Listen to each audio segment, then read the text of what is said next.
We have before us the opportunity to forge for ourselves and for future generations a new world order. New world order. New world order. This is a moment to seize. The kaleidoscope has been shaken. The pieces are in flux. Soon they will settle again. Before they do, let us reorder this world around us. A new world order. A world where the United Nations is poised to fulfill the historic vision of its founders. Nevertheless, the United States is in a key position to shape this so that the problem of the Bush presidency will be the emergence of a new international order. The first decade of the 21st century, that out of what will be seen as the greatest restructuring of the global economy,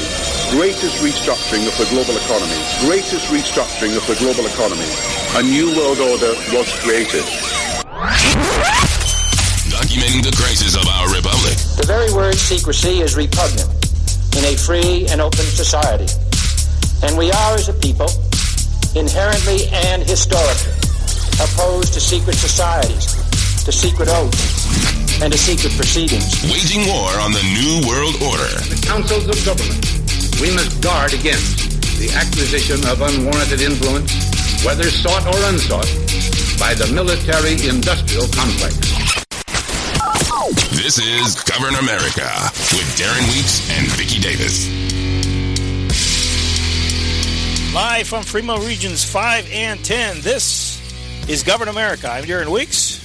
Vicky Davis is here as well, as we have America under arrest. House arrest, and who knows, for how long. Maybe they'll drag us out of our houses and take us to the camps, because we can certainly see today we are living in an entirely different world. And all of the things, it seems to me, that we have predicted for years have come to pass. Very, very soon, other things might start looking even more ugly. This is very apparent to me that the economic system is going down. Probably the money system is going down as well. We have record numbers of unemployment, people filing for unemployment right now.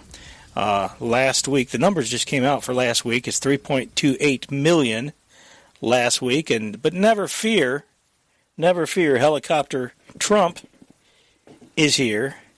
And we have, and the thing is, I'm going to criticize him for this stuff very much the way I would Obama. And when his administration does it, this is a situation that the government created, and it's not just the Trump administration, really. It's the state governors as well. And I think a lot of people need to focus on your state constitutions, ladies and gentlemen, because quite honestly, a lot of people are focusing on the federal constitution. You need to focus on your state constitutions, because in many cases they have provisions in there that mirror the Bill of Rights.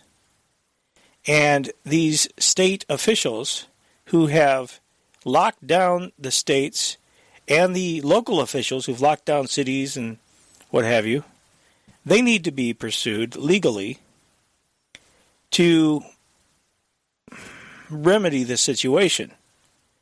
And you can say, well, it's all necessary, and how could you make such a claim? How could you suggest such a thing? Because because we have to push back, ladies and gentlemen. I don't think it's necessary to lock down a nation over the flu. That's just my opinion. Now, you can have yours. You're certainly entitled to it. But we have faced things like this before in America.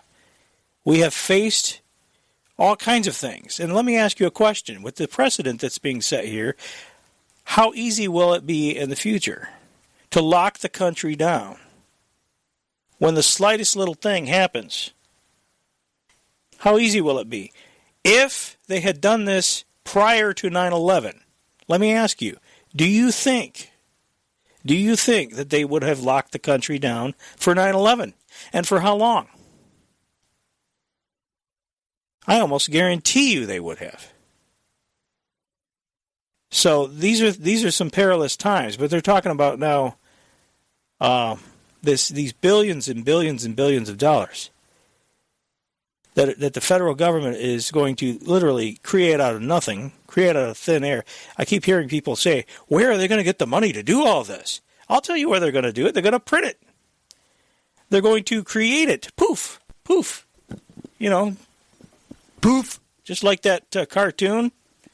And what you have in your mattress or what you have in the bank, it's gone. There you go. That's what happens. Your money goes up in smoke. You don't have any money anymore because it's worthless. You people out there that are hoarding toilet paper, well, guess what? You'll be able to take dollars and use those as your toilet paper very soon. So don't worry. You don't need to hoard toilet paper. Your money will be worth what your Charmin is worth. Anyway, I am pontificating enough, but they're talking about the stimulus package. They just voted on it, and billions more are going to hit the market. And we'll get into who wins and special deals and that sort of thing. But anyway, Vicky, good morning. Good morning, Darren. Yeah. Yeah, I agree with everything you just said. Well, we got special deals. People have special deals. $25 billion in loans and loan guarantees reserved for the airlines. That's to be expected, I guess. But they also have stuff tucked in there. There's language ensuring that the FDA reviews newer and more novel ingredients for over-the-counter sunscreen. Oh, yeah, that's important. Yeah, very, very, very vital to our national security here. And then they have equity for small states. The agreement provides $150 billion for state and local governments, with no state getting less than $1.5 billion.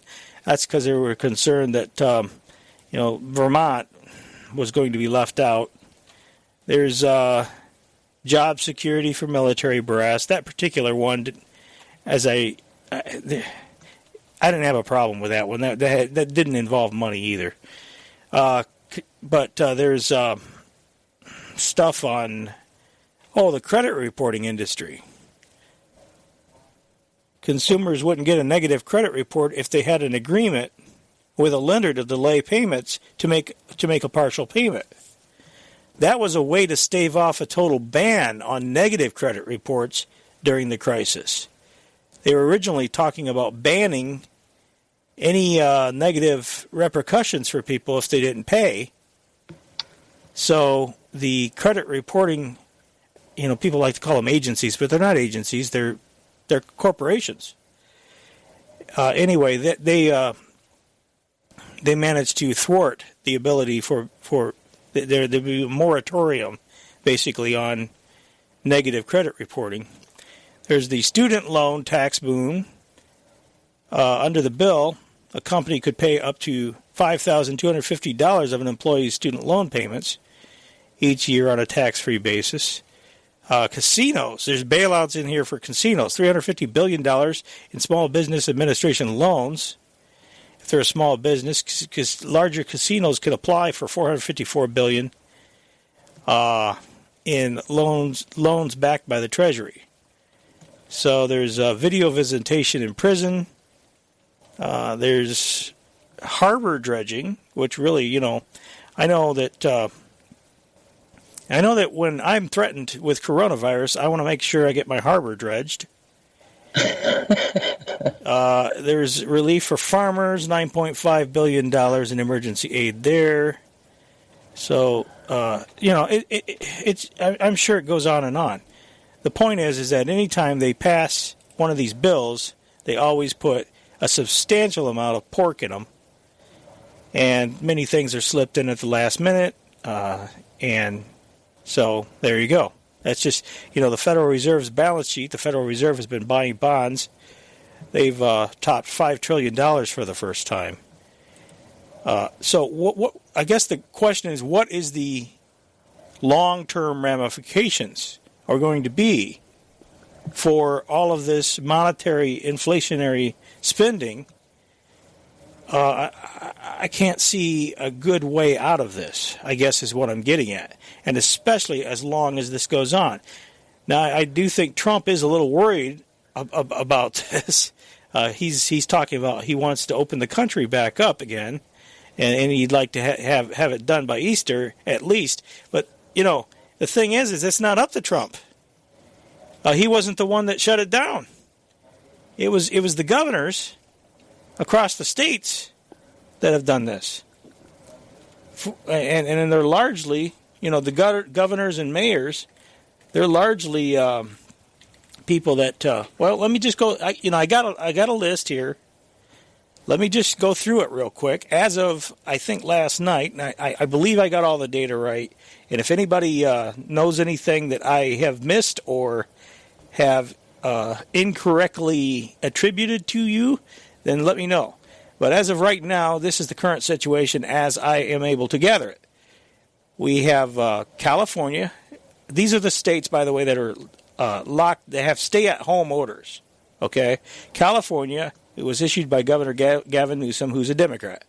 Colorado, it was issued by Governor Jared Polis, who's a Democrat. Connecticut, Governor Ned Lamont issued it. He's a Democrat.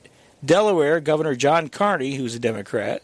They're not all Democrats, by the way. In fact, Georgia, that was issued by Governor Brian Kemp, who's a Republican.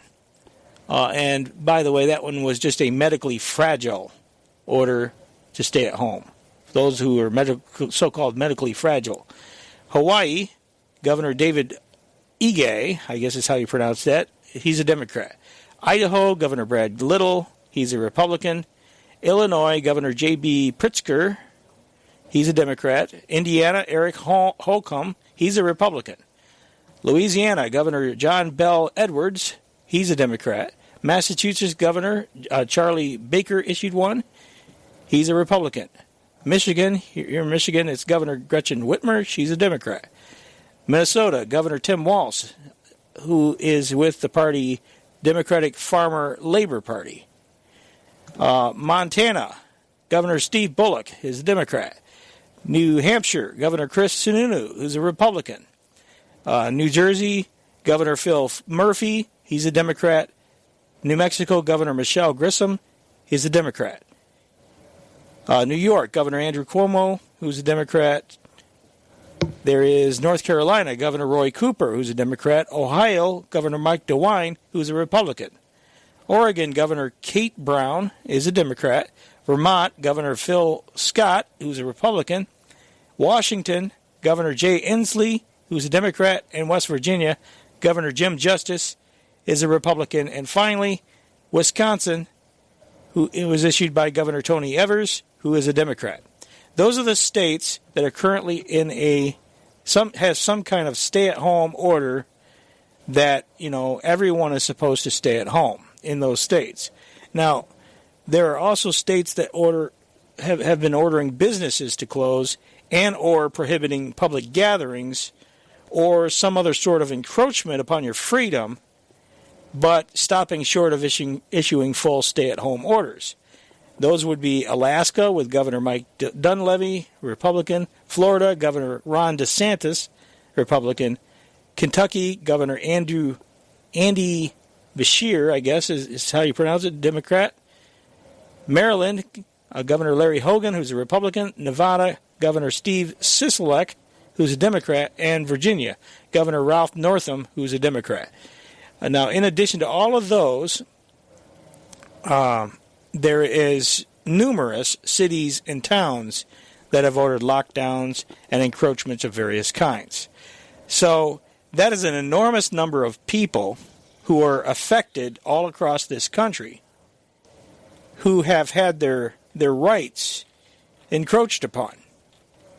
And so I think we're going to have to examine in the coming days, and I'm sure the courts are not even open right now in many cases, but we're going to have to examine legal action against these states, against these cities, against these officials who have encroached upon the constitutional freedoms of Americans. This cannot go unchallenged. I actually don't think that it is the elected officials that are driving it. I think it is the public health officials in the state.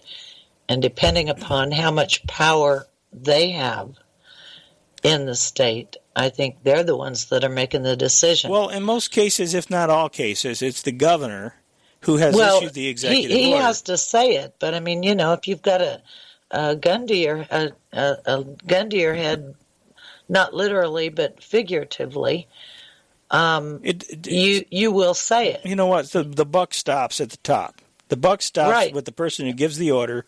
It doesn't matter to me who is in their ear. The bottom line is they have to be accountable for their actions. And if they don't know what they are and aren't supposed to do in that position, then they need to get the hell out of it. They have no business maintaining that office when you swear to uphold and defend the Constitution. And it may be, the Constitution of your state. It may be the Constitution of the United States. When you are in that position and you've sworn to uphold and defend the Constitution, then you have a responsibility to do exactly that. There are other ways to fight a virus, a pandemic, an emergency, but see, here's the problem. I can almost hear people saying, well, this is absolutely necessary, and if we don't flatten the curve, everybody's going to die.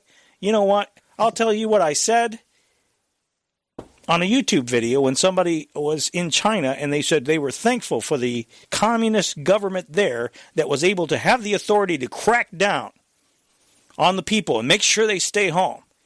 My comment there on that video was, I would rather die a free man than to live under tyranny. And the problem is that if you give the government that kind of power, they will always find a justification for it. And that is exactly the problem. Go ahead. I'm sorry. I guess my analysis of it begins at the point to where I've already dismissed the virus as being an actual medical emergency. I don't believe it is.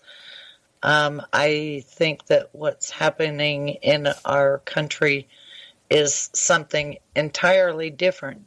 And because of that, I don't consider anything that the public officials, what they are doing, as having anything to do with an actual medical emergency. Yeah, I agree. And so that's the point where my analysis begins. So, yeah, but you have to meet people where they are, Vicky. The problem is that a lot of people do believe that. I don't care what other people believe. I do my own analysis based on my own research, right? Because that's the objective of what I do, is to figure out what's really going on in this country. And that's the problem, is that if you look at everything at surface level, from what they're telling us and what our public officials are supposed to be doing, what everybody is supposed to be doing, you'd never figure out anything. Well, you'd be walking in the dark like most people are.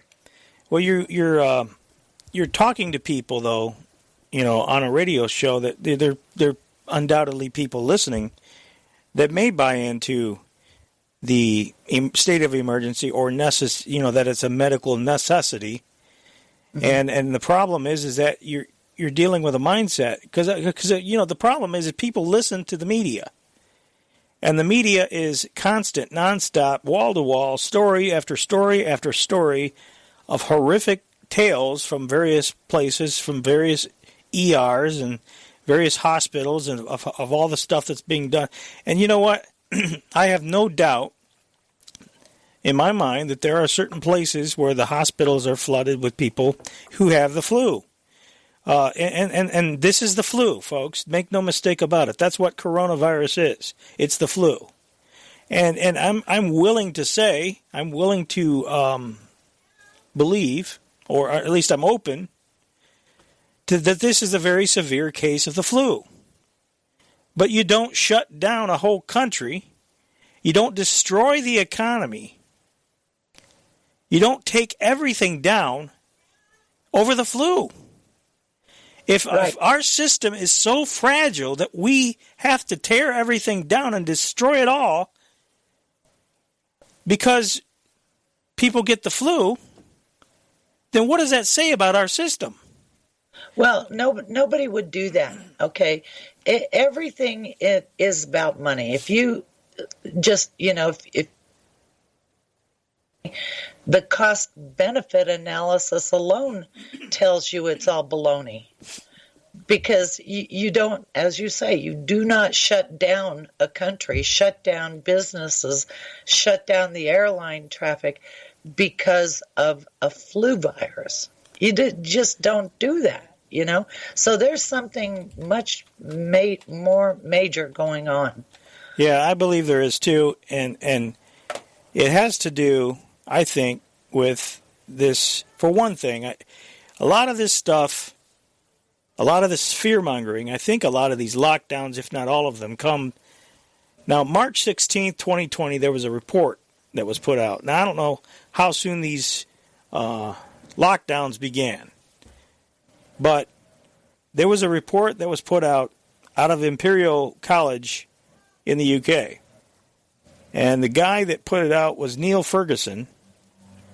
He was an epidemiologist. Impact of non-pharmaceutical interventions, NPIs, to reduce COVID-19 mortality and healthcare demand. This is all based on computer models, Vicky. They do these. This is not the same Niall Ferguson that's now at Stanford, is it? I think he's still at Imperial College. I don't know a whole lot about him, but I know that he, on page 16 of the report, he, let me make sure I got the right page here. Yes, here it is. This is the paragraph that scared the hell out of everyone. He says, perhaps our most significant conclusion is that mitigation is unlikely to be feasible without emergency surge capacity limits of the UK and US healthcare systems being exceeded many times over. And the most effective mitigation strategy examined, which leads to a single relatively short epidemic, case isolation, household quarantine, and social distancing of the elderly, the surge limits for both general ward and ICU beds would be exceeded by at least eightfold under the more optimistic scenario. So he's saying the beds would be exceeded by at least eightfold, and that's an optimistic scenario. I hate to see if he's, if he ever becomes a pessimist. But anyway, they say and that's for critical care requirements that they examined. In addition, even if all patients were able to be treated, we predict there would still be in the order of 250,000 deaths in Great Britain and 1.1 to 1.2 million deaths in the U.S. So that's the report that I think got a lot of places on lockdown. Yeah, well, you know what the problem with models is that they predict, quote unquote, based on whatever variables you put in. So if you were to put in, a mild virus in a normal flu season year, you would come up with much more reasonable predictions. If you want to see what would happen for the apocalypse, and you come up with some horrific scenario, which must be what this guy did, then you come up with just a nightmare world where you do have to lock down absolutely everything. But I mean, so for anybody to make any decisions based on a model and not real-time data is absurd. Well, I don't, and that you're right. It's how you put in, I'm tired of computer models that scare the hell out of people. I mean, they do the same thing with climate change. Yeah. Everything is, it's like, you remember the hockey stick? Yeah. Here we have another hockey stick.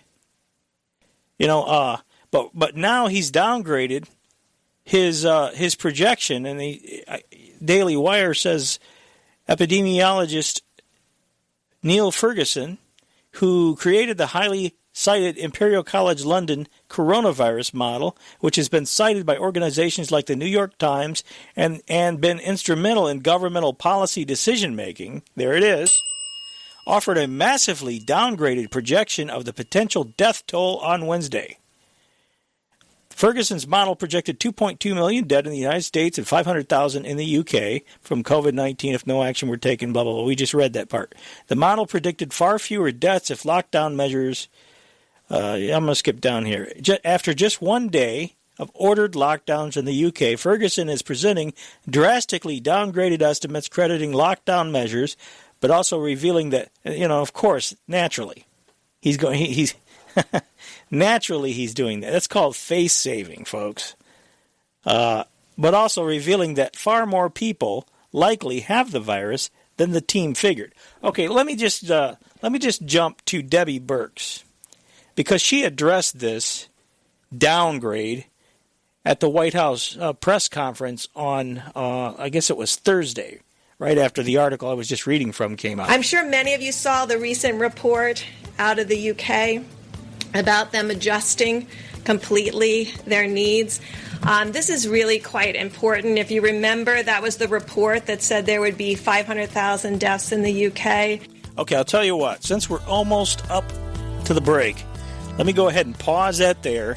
We'll pick that up, and because one thing I can say about this Debbie Birx, I have developed some respect for her because she at least is trying to knock down some of this insane media reporting about this whole thing, and she does that in this clip.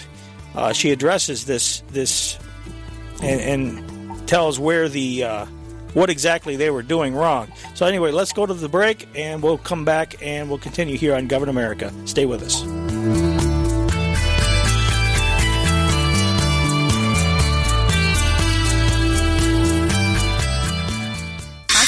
Where the spooks go to find out what's really going on. This is Govern America.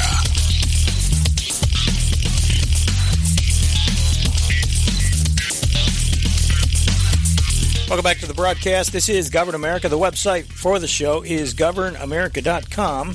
That's governamerica.com. Vicky, you want to give your information out? Yeah, my website is thetechnocratictyranny.com.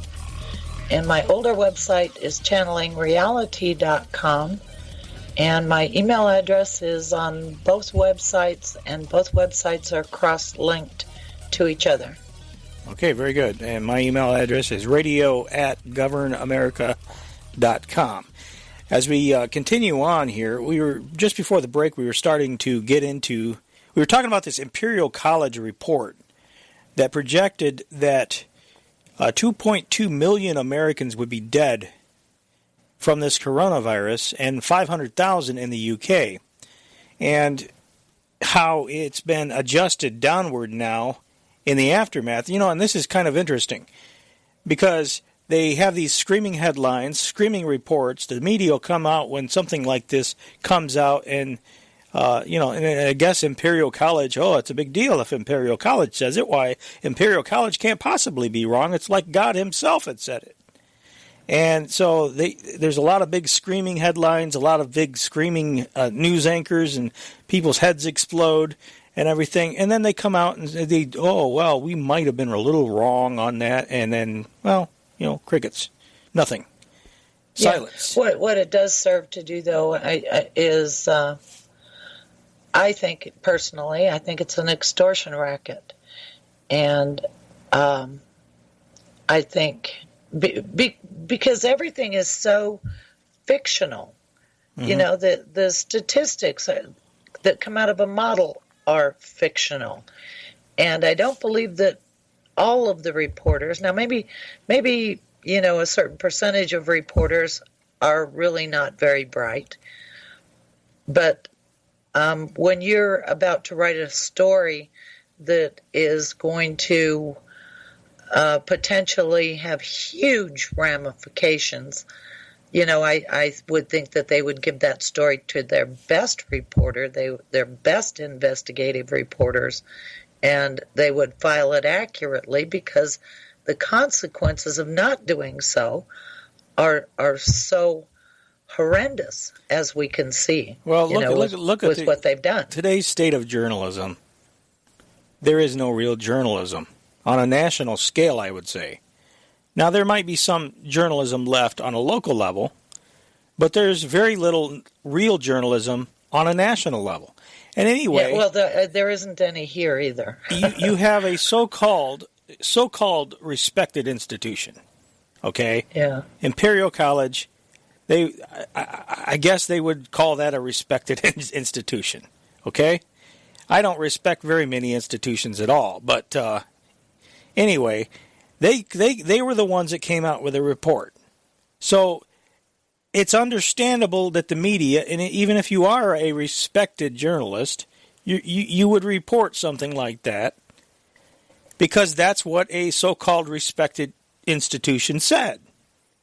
Okay, my beef isn't that they reported the hell out of it if those statistics came from a model.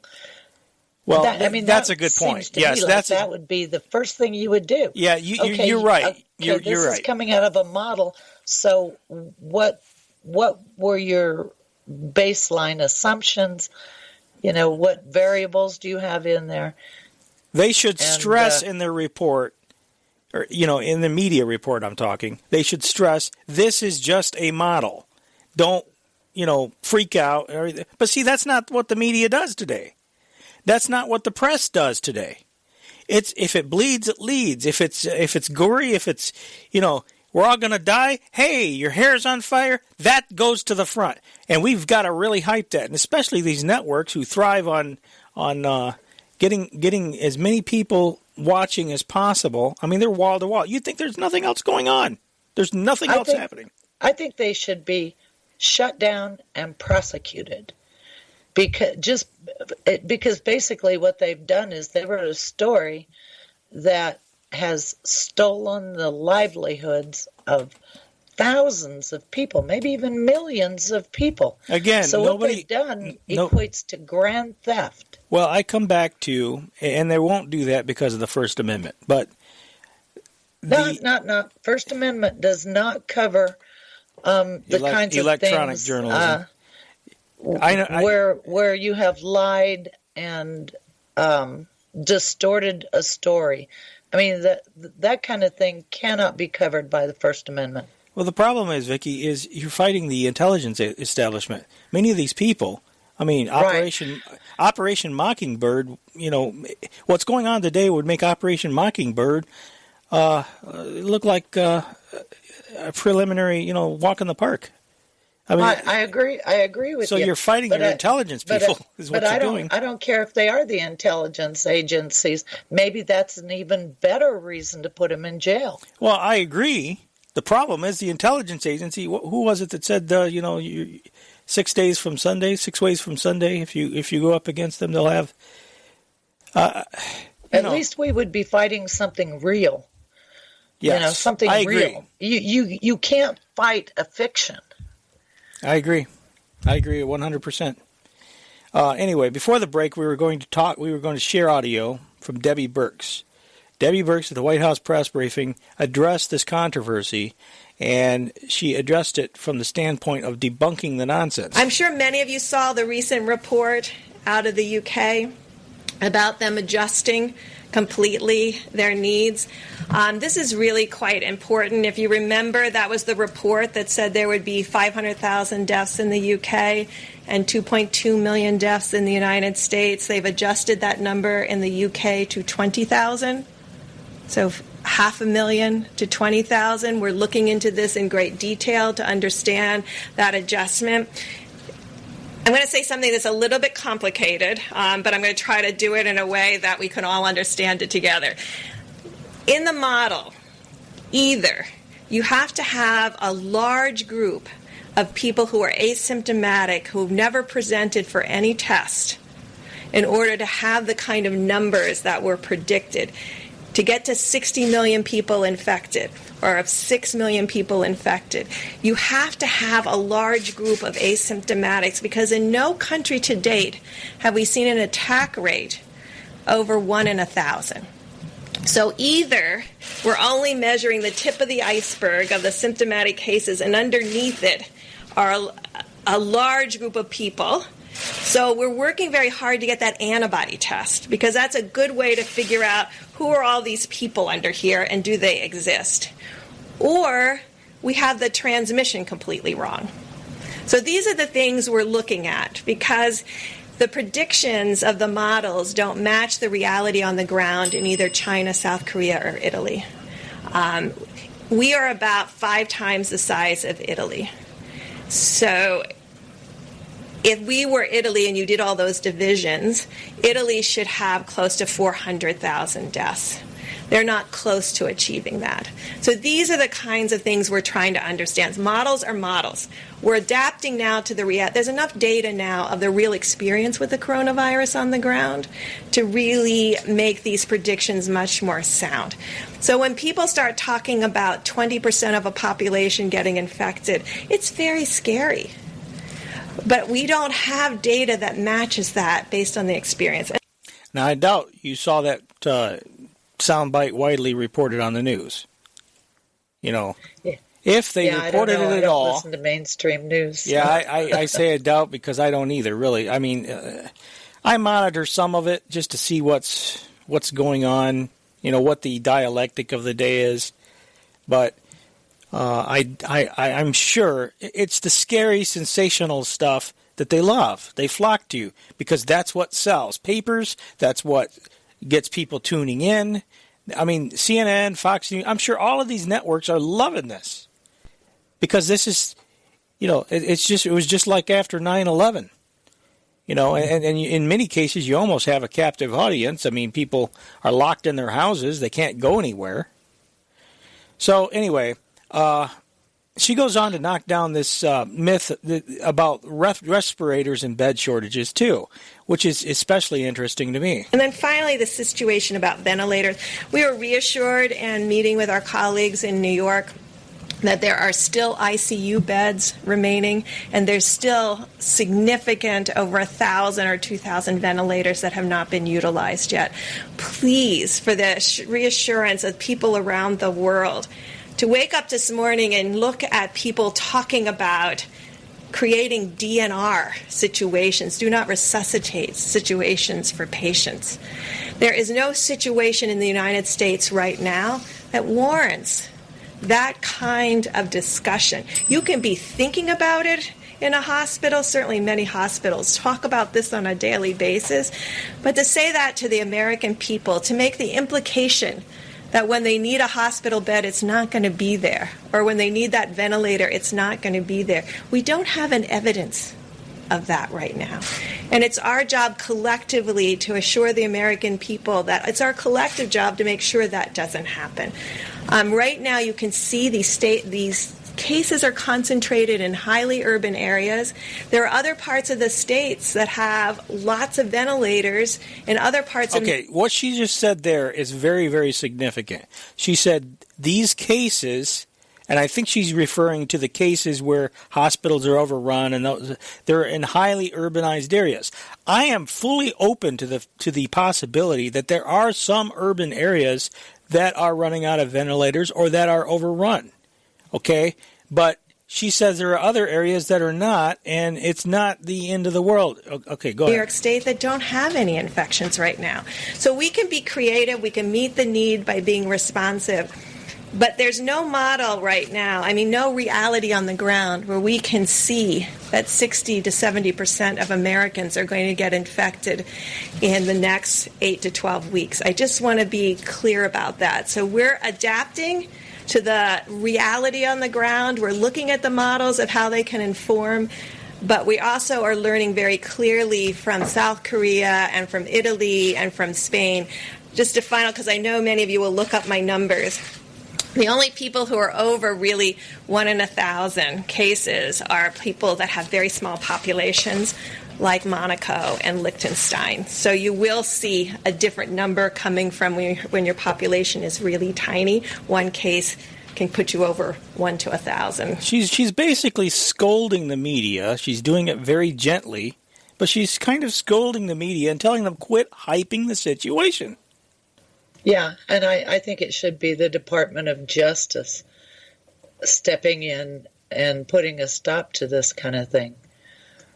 Yeah, because it's not the first time. I mean, the whole climate change, just about it, all of the big issues in the country are overhyped. And one thing I know for sure, as it pertains to the health system, is that at the global level, they are building a global health system. And I know that USAID has been working on it, and it involves technology and e-health records, electronic health records. They are doing a global build-out of the telemedicine system. Oh, yeah. So everything that they're doing, the scare tactics, and then followed by the huge increases in their budget, is all contributing to money that will be used to build out the global health system. They're asking in the chat room, who is this lady and where can we find this clip? This is Debbie Birx. She's one of the people that Trump has on his coronavirus task force, and she has been appearing in these press conferences from the White House. So that's where I got that clip. And as far as where can you get the audio, all of the stuff we talk about will be in the show notes. So check the show notes after the show is posted online on the internet once we get done later on in the day. I don't know what can be done. I mean, the Justice Department's not going to go after the media, obviously, and I'm not entirely sure that would be a healthy way of dealing with a situation, because once the precedent would be set for that, you could have any media that's not towing the line, the Justice Department could go after them. So this is a real boondoggle. Okay, but it would be people like you and me. Look at the cost to our country of what they've done. Right, I agree. I don't believe that the First Amendment is an absolute right. Well, we know it isn't. A Supreme Court justice said you cannot yell fire in a movie theater, but yet that is exactly what the New York Times did with this article. But except it wasn't in a theater. They did it, nationwide, and the broadcasters picked it up. They're all guilty. They are all guilty of yelling fire in a movie theater. I think they should be prosecuted. I see where you're coming from. To the fullest extent of the law. Be very careful where you tread, though, because the sword cuts both ways. The problem we don't have a whole hell of a... No, that's not true. Because that Supreme Court case about yelling fire in a movie theater, I don't know what year that was, but that has been law and precedent forever. What I'm talking about is the establishment media are the mouthpiece. They're the mouthpiece of the intelligence establishment. They're going to go untouched because basically they are. You might as well say they are the Justice Department. You might as well say they are the beast. And they're all a part of the same beast. It may be a different limb. It may be a leg instead of an arm. But they're all a part of the same beast. We, however, are not. We are independent. That's not true. Because the public health system, which is what they affected, which is what has been mobilized with this whole thing, they can put us under medical martial law, which is effectively what's happened in some of the states. Now, they're kind of soft pedaling it, but if they ever go hardcore, they are probably more, they probably have more power or equal power to a martial law with soldiers in the streets. They would have soldiers in the streets backing them up. So I think you're kind of thinking it's a false sense of security is to not say anything about this, but this is kind of a war. It's a war on our country, and they will never stop. they will keep escalating and escalating and escalating until they absolutely control our country. So if it means that under martial law, we bring down the mainstream media for what they've done, what they're doing, then I say, hooray, let's do it. Do it now. Do it today. But what I'm saying is if they can bring them down, they can bring us down. Sure they can. Well, they can do that anyway. Well, that's true. They can. That's true.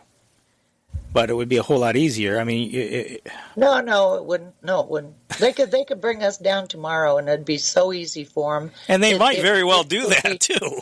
It would be much harder to bring down the mainstream media than it is us, all the alternative media. Even the networks like, well, look what they did to Alex Jones. Yeah, that's true. Yeah, that's true. I just he's been banished. Yeah, I just saw. And it hasn't seemed to hurt him a whole lot, but I just saw. What was it, yesterday or the day before, that Google got rid of his app from the Play Store? I thought they had done that, months ago, if not years ago, when this whole censorship thing by big tech started. But anyway, apparently not. So. But maybe it isn't they had just a contract with him or something and just didn't renew it. I don't know. I don't know how those things operate. But it isn't just the media hyping things. On March 3rd, the World Health Organization director, Tedros Adhanom Ghebreyesus, I guess is how you pronounce it. I probably butchered it, but I don't care. That was probably a good attempt. He ought to be on trial for crimes against humanity if you really dig into him. We have one of our truck driving listeners, good Twitter friend, Ed. He sent me some information on the background of this guy, and I'll tell you what, this guy is a real piece of work. But anyway, he made the claim that 3.4% of the world's population would die from coronavirus. Here he is at his press conference. The second major difference is that COVID-19 causes more severe disease than seasonal influenza. While many people globally have built up immunity to seasonal flu strains, COVID-19 is a new virus to which no one has immunity. That means more people are susceptible to infection, and some will suffer severe disease. Globally, about 3.4% of reported COVID-19 cases have died. By comparison, seasonal flu generally kills far fewer than 1% of those infected. And once again, here's Donald Trump and Deborah Birx to set the record straight about those numbers. I will never speculate on data. I will have to see the data in order to really understand it. And I think a big factor is the mortality rate. We're talking about the mortality rate. When we first started, people were thinking about 3 and 4%, and now we're talking about a much... Okay, what he's naming is the 3 to 4% this World Health Organization director just named off. Lower number than that. I think it's a number that will be a lot different than people thought. The mortality rate is driven almost exclusively, as we have talked about, by people with pre-existing conditions and older. So that has become, from the very beginning, that was our emphasis. When we started 2 or 3 weeks ago talking with one another, our focus has been on how do we protect those with pre-existing conditions and the elderly. And I think these steps were about protecting with pre-existing conditions.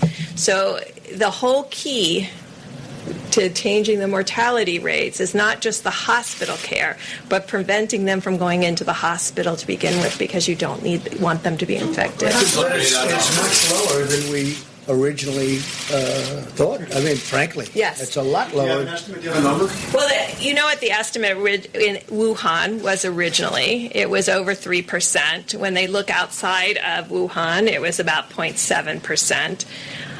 It depends very much. In South Korea, it was about 0.7, 0.8%. But I don't want, that's like a tyranny of averages. And that's not having That's probably missing 50-60% of the data because no one was testing asymptomatics. Remember, in every country, you had to be symptomatic to get a test. So we're making case fatality rates when we're missing a significant part of the data. So if anything, it will go lower, but I don't want that should not be reassuring because the death rates escalate with age and pre-existing conditions. So I really want to be clear that although it may be very low if you're under 40 or very low if you're under 50 and very low if you're under 70, there is an inflection curve. The average age of the person who's dying in Italy is in the mid-80s. Okay, so the average person dying is in the mid-80s. So we shouldn't even be talking about it because they probably were going to be close to dying anyway of old age and I or want to their make it pre-existing clear, conditions. We're not minimizing the value of the lives of the elderly, but you're right. I mean, you have to put things into proper perspective here. You know, people are hyping all of this stuff, completely blowing it out of proportion. I'm sure that this is a very, very bad case of the flu. I'm willing to accept that. And I'm willing to accept that there are hospitals that could be overrun by flu patients because in certain areas. You know, anecdotally, I work with a woman who knows somebody in Seattle, and she said this guy is like number 4, I think she said, in the state as far as emergency management. It's either the state or the city of Seattle, I'm not sure. But anyway, she says, weeks ago, like a week or two ago, he was screaming about, oh, this is terrible, this is worse, people don't know what's coming, blah, blah, blah. I guess they're overwhelmed there. I guess it's really bad there. But does that mean it's bad everywhere? And does that mean that we're all going to die? And does that justify shutting down and destroying the economy, destroying the monetary system, violating people's rights everywhere, and transforming America? That's what we're really talking about here. America is being transformed into a police state type of situation where they're going to be able to dictate to businesses when they can and can't open. They're going to be able to dictate to you whether you stay at home or whether you work or whether you go to school. I don't want to live in America like that. We're at the top of the hour. That's the tyranny of the public health system. Yeah, we got to take the break. Top of the hour, hour number 2, straight ahead.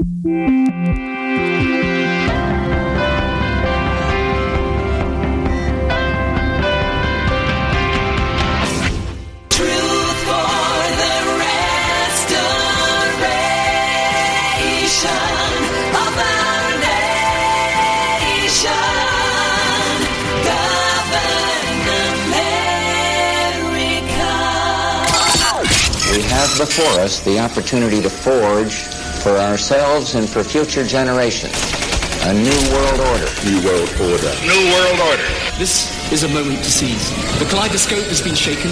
The pieces are in flux. Soon they will settle again.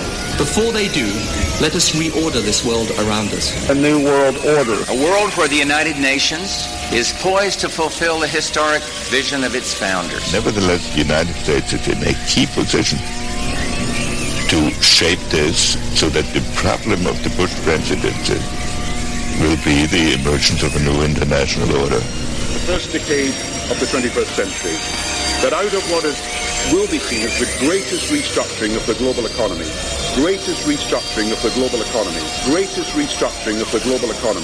a new world order was created. Documenting the crisis of our republic. The very word secrecy is repugnant in a free and open society. And we are, as a people, inherently and historically opposed to secret societies, to secret oaths, and to secret proceedings. Waging war on the New World Order. In the councils of government, we must guard against the acquisition of unwarranted influence, whether sought or unsought, by the military-industrial complex.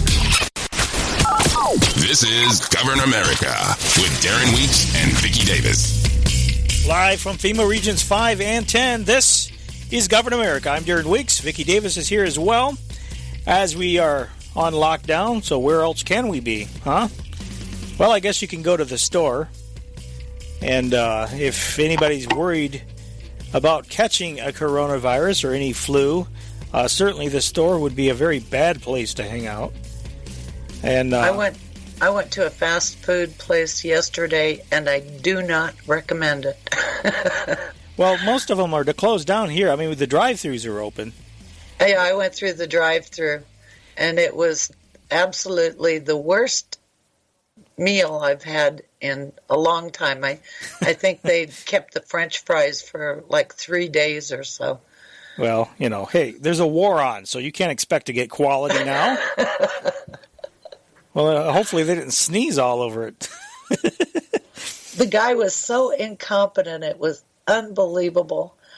I don't even want to talk about it. It was so bad. It was so horrible. I will never go back to that place ever again. They had the B team on, is what you're saying. By the way, I hope so. I hope he's the B team, because if he's the A team, oh man. Jason in Utah just tweeted this to me. We didn't have Utah on the list. So I guess yesterday, Utah governor issued a stay safe, stay home directive. And so now you can add Utah. Governor Gary Herbert issued that yesterday. So add that one to the list. I'm surprised he didn't do that before? Yeah, because they have a big Chinese settlement there in Salt Lake. So well, if you consider that it's the Chinese settlement, come on, Vicky, you'd be racist. It's the Chinese virus. Come on, you'd be racist to do that. Just like Trump was racist to close the borders. I'm just following Trump's lead. Yeah, that's right. So, anyway, James O'Keefe of Project Veritas went, he was wondering about some of the stuff that we're wondering about. He went to some hospitals around New York and New Jersey, and he got some conflicting reports there from the medical personnel as to the severity of the situation. So boots on the ground, people. I will say he needs better equipment. His audio, frankly, it sucks. But so you have to listen carefully. The first one was a nurse by the name of Rachel at a facility called the Holy Name Medical Center. She's claiming it's real and people are dying, but then she names off the people, the types of people that are dying as having underlying conditions, not otherwise, they're not healthy otherwise. So listen anyway to what she has to say. We can't figure out what's real and what's not. It's all real. People are dying. Really? A lot of people are dying. In this hospital? In this hospital. People are dying. More than usual? Okay, he said more than usual, and she shrugged. She threw her hands up when he asked, is it more than usual? People come in, they can't breathe, they're on a ventilator, and they're elderly, obese, they have diabetes, they have COPD, they're dying. People are being kept alive with machines. It's real, it's happening. Isolate yourselves. Practice safe isolation at home. Okay, I don't know how well you could make that out, but she says it's real. But then she says people come in, they can't breathe, they're on we put them on a ventilator, and they die. And then she names off the elderly, people with diabetes. She names off these different people who have these underlying conditions. And so we keep hearing reports about people who are young, people who are seemingly otherwise healthy dying of this. And I'm open that there are some that do. But again, people, there are some that die with the regular flu. Is this, this might very well be, here's the thing, Vicky. I think a lot of this has to do with the fact, assuming that all of these patients, a lot of these patients are genuinely getting the flu or some virus. Okay, assuming it isn't other factors that are making them sick too, and I'm not sure we can assume that. I think that there are a lot of, I guess it would stand to reason that if it is in fact a new virus that the body does not yet know how to fight, a different strain of the flu that the body hasn't seen before, it would make sense to me that a lot of people would get sick because you don't have the necessary antibodies built up to fight it. I'm not sure that you can build up antibodies to a virus because viruses mutate. That's the reason we call them viruses. So nobody has immunity to viruses every flu season. Well, some people just catch it and others don't. There's and I'm not a medical doctor, so I can't really address what you just said effectively. I just simply don't have enough knowledge in that field. I know the body does fight off a lot of things, and what you said does have truth to it too, because that's why these vaccines are not effective. And by the way, on that front, I firmly believe that this is what the quote-unquote solution is going to be in the coming days, is a vaccine for everyone. Years ago when they came out with the Model State Emergency Health Powers Act, somebody made the statement, some official, that everyone's vaccine will have their name on it. Right, that's personalized medicine. Yeah, they want to inject everybody in the country. And many of these states passed that State Emergency Health Powers Act into law, which mandates, forced vaccinations, and if you don't comply, they can forcefully quarantine you. So I'm not trying to scare anyone, but it's a very apparent to me that we're headed toward more of an authoritarian police state type of situation, unless we have enough people pushing back and saying, no, you're not going to do it. Right, and it's the public health system that is in charge of that. Not your regular medical doctors. It is the public health system. I think they are the greatest danger to this country, perhaps that this country has ever seen. Just because of the power that they have, and because of what drives their power. Just all somebody has to do is release some kind of virus like this one, and look at the ramifications of what has been done for this non-threat virus. Yeah. Well, one other thing I want to say in the way of propaganda. There's a number of different cases, where people supposedly in the medical field are posting on Facebook. I don't have a Facebook, but my family does. They're posting on Facebook, they're posting on Twitter, various social media platforms where, their experience about what they encounter in the ER and, how terrible it is, and many of these people are in tears. I would just caution everybody to be careful what you believe. Because unless you know somebody that's posting these things, keep in mind the CIA pays people to post on social media. So if they want to produce a propagandistic, promote a narrative, in other words, it is entirely within the realm of possibilities that there is some of that going on as well. That the crisis actors could be out there being employed. I'm not saying it's so. I'm just saying that's something everyone needs to keep in mind. Enough about that. Well, given the amount of money and the potential for power, the acquisition of power, I'd say it's pretty darn likely. Yeah, and I'm not saying that, again, I'm not saying that all of this is fake either. I'm just saying be careful what you believe. I guess that's what I'm really getting at here. Because unless you're boots on the ground, unless you're actually in it yourself or know somebody very close to you that's in it, and even then... Who is trustworthy. Who's trustworthy, and that is their own personal experience at that location. There may be many locations. In fact, I talked to my cousin Roy a night or two ago, and he's down there in Alabama.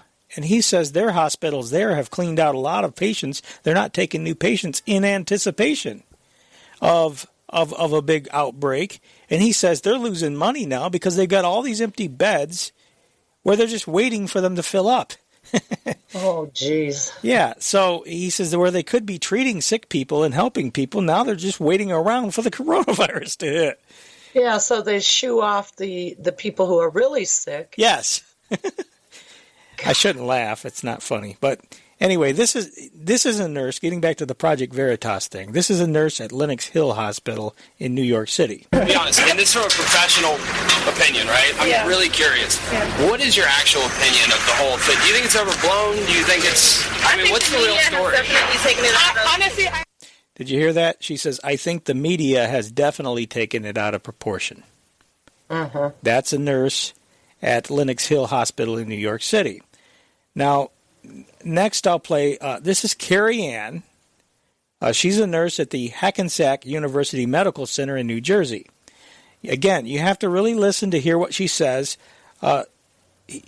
James O'Keefe starts off by asking her if she agrees with the media that it is a doomsday pandemic, and she shakes her head no. Now I'm going to tell you ahead of time what she says because, that makes it easier to make it out when I play the audio. I want you to be able to make it out when she says it. She shakes her head no to the question about whether it's a doomsday pandemic. Then she says, because it's just an unknown. Like who bought it back in the day when the measles first came out. It was a huge deal because people don't know about it.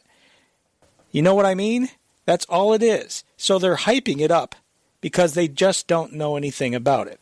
And then later she says it didn't help them that a lot of people, and she talks about how they were, patients were stealing hand sanitizer because they have hand sanitizer in every room, and people were opening up the thing and stealing the hand sanitizer because of the media hype.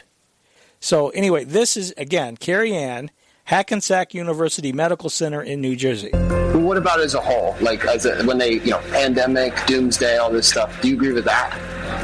No? Why not? I mean, it's just an unknown. Like, think about it, back in the day, like when measles first came out. It was a huge deal because people didn't know about it. You know what I mean? That's all it is. So they're keeping it up because they just don't know about it. What is that? It didn't help that a lot of people were going to the hospitals because we had them in every room and they were stealing them. Like people were stealing the hand sanitizer, like right off the wall, or opening the things and just stealing it. It's mass hysteria, She said it's like mass hysteria. Mm-hmm. So my question is, if they were stealing the hand sanitizer, were they stealing the masks? Were they stealing gloves? Were they stealing respirators too? Could this media hype explain a lot of the reason why we have shortages? I don't know. I'm just asking questions here. But I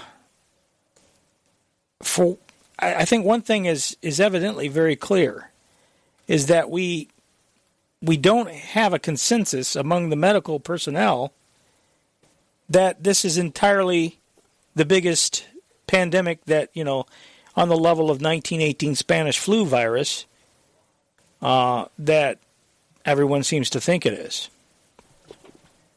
You know what? That's interesting. I hadn't thought about that, but I haven't read any articles about that, but I don't know how long from the time people got the 1918 flu until they died. What was that time frame? Do you know? No, I don't know. I have read that certain people, and there's some differences of opinion over this too, but certain people say the virus themselves in 1918 wasn't as bad as when the vaccination came out. And the shots that they gave people actually caused a lot of deaths, a lot of problems. So there would be a cautionary tale.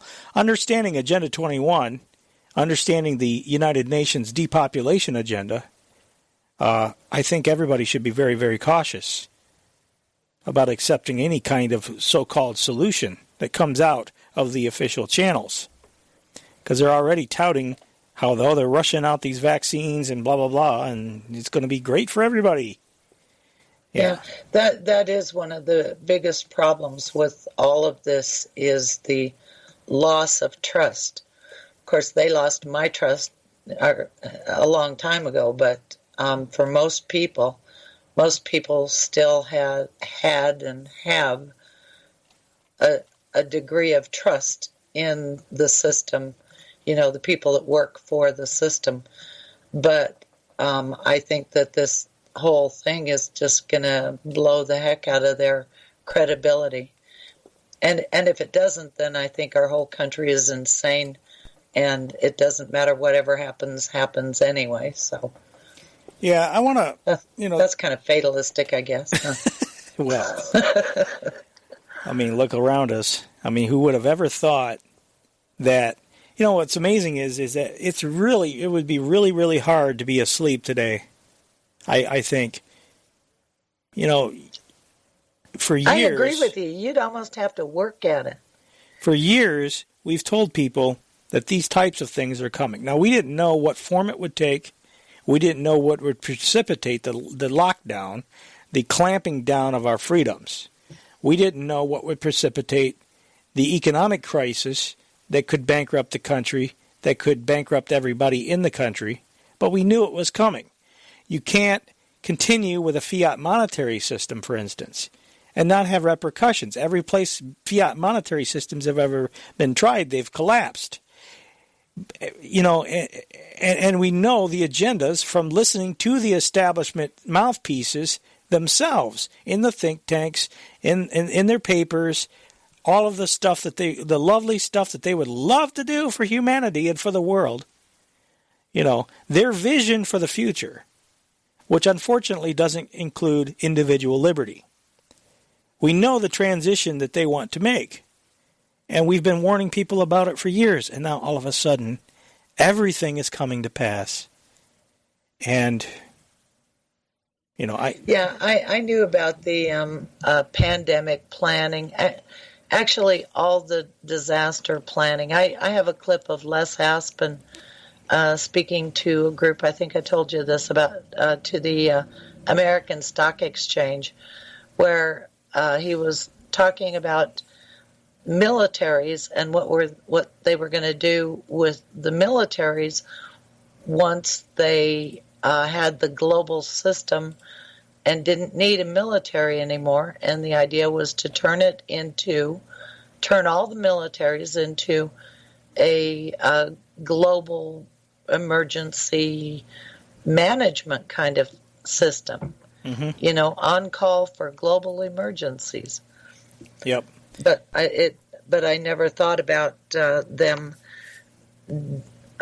using scare. Yeah. In order to empower the public health system to take over the management function. Yeah, I'll tell you what, we got a couple of calls on the line, and folks, you're welcome to weigh in as well. 610-600-1776. We have at least one open line. 610-600-1776 is the number, or you can call toll-free 844-646-8376. That's toll-free 844-6-GOVERN, 844-646-8376. Let's go right now to Washington State first. And hello, you're on the air. Good morning, you two. Yeah, good morning. Good morning. Hello, go ahead. I remember that Vicky at one time went on the radio with a guy named Shai in Israel, and his YouTube channel is Ahava528. Well, recently, this morning at 4 o'clock a.m., he had a live chat, and halfway through the hour long, he had a Mark Passio little clip, 2 or 3 minutes, mm-hmm. and I'm there in the chat room, and I said, Mark Passio has never mentioned the word communitarianism. And Shai read the comment on air, but the little loud chat stream made my comment disappear. Huh. So that's interesting. Somebody is giving us half the story. Mm-hmm. all kinds of people supporting Passio and in the chat room, but, we're getting an edited version. It's biased. Yeah. So, as to your guys' 3-hour broadcast on Saturdays, in a similar vein, Dr. Martin Paul, who, Vicky knows where Gonzaga University in Spokane is, he gets invited to a forum. They're going to talk about 5G. Well, there's only half the forum up on video. His is not, where he is at odds with the other guest speaker, Robert Olson, also a doctor from Wazoo University. We're getting half the story. Dr. Paul doesn't get to have his video up. Yeah, there's a lot of censorship out there. I see that our static is back. I did bring the phone company out, by the way, this week to address the problem, and it wasn't doing it at the time, so he wasn't able to find the problem. When I'm talking to Dr. Paul this week, he said, well, there's a Susan Brinkman who did take a small article from me and put it on her, blog or Facebook or whatever. This is a older woman. She's got a big Christian bent to her, but these tiny little places where he can point out that the virus and the 5G rollout are linked. Well, I can tell you that there have been places where 5G has not rolled out, and people have still come down with the coronavirus. I don't think it's entirely 5G. I mean, I'm open to the idea that there are some people that are getting sick from the 5G rollout. It certainly is not healthy. That's for sure. I mean, you're talking about 60 gigahertz microwave. You're frying populations. I firmly expect, I completely expect cancer rates to continue to rise because you're exposing people. I mean, in many respects, this is a laboratory experiment. So that being said, however, there have been areas where 5G hasn't rolled out yet, and people have come down, supposedly tested positive for the coronavirus.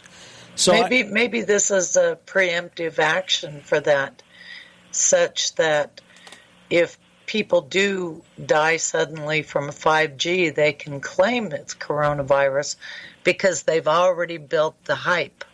Well, I don't think they want to claim. I mean, there's a lot of money behind the 5G rollout. As a matter of fact, I think Trump just signed some kind of bill dealing with the 5G thing. I meant to run that down and ran out of time. Well, it all goes together because they need that 5G for the telehealth, for the health information networks.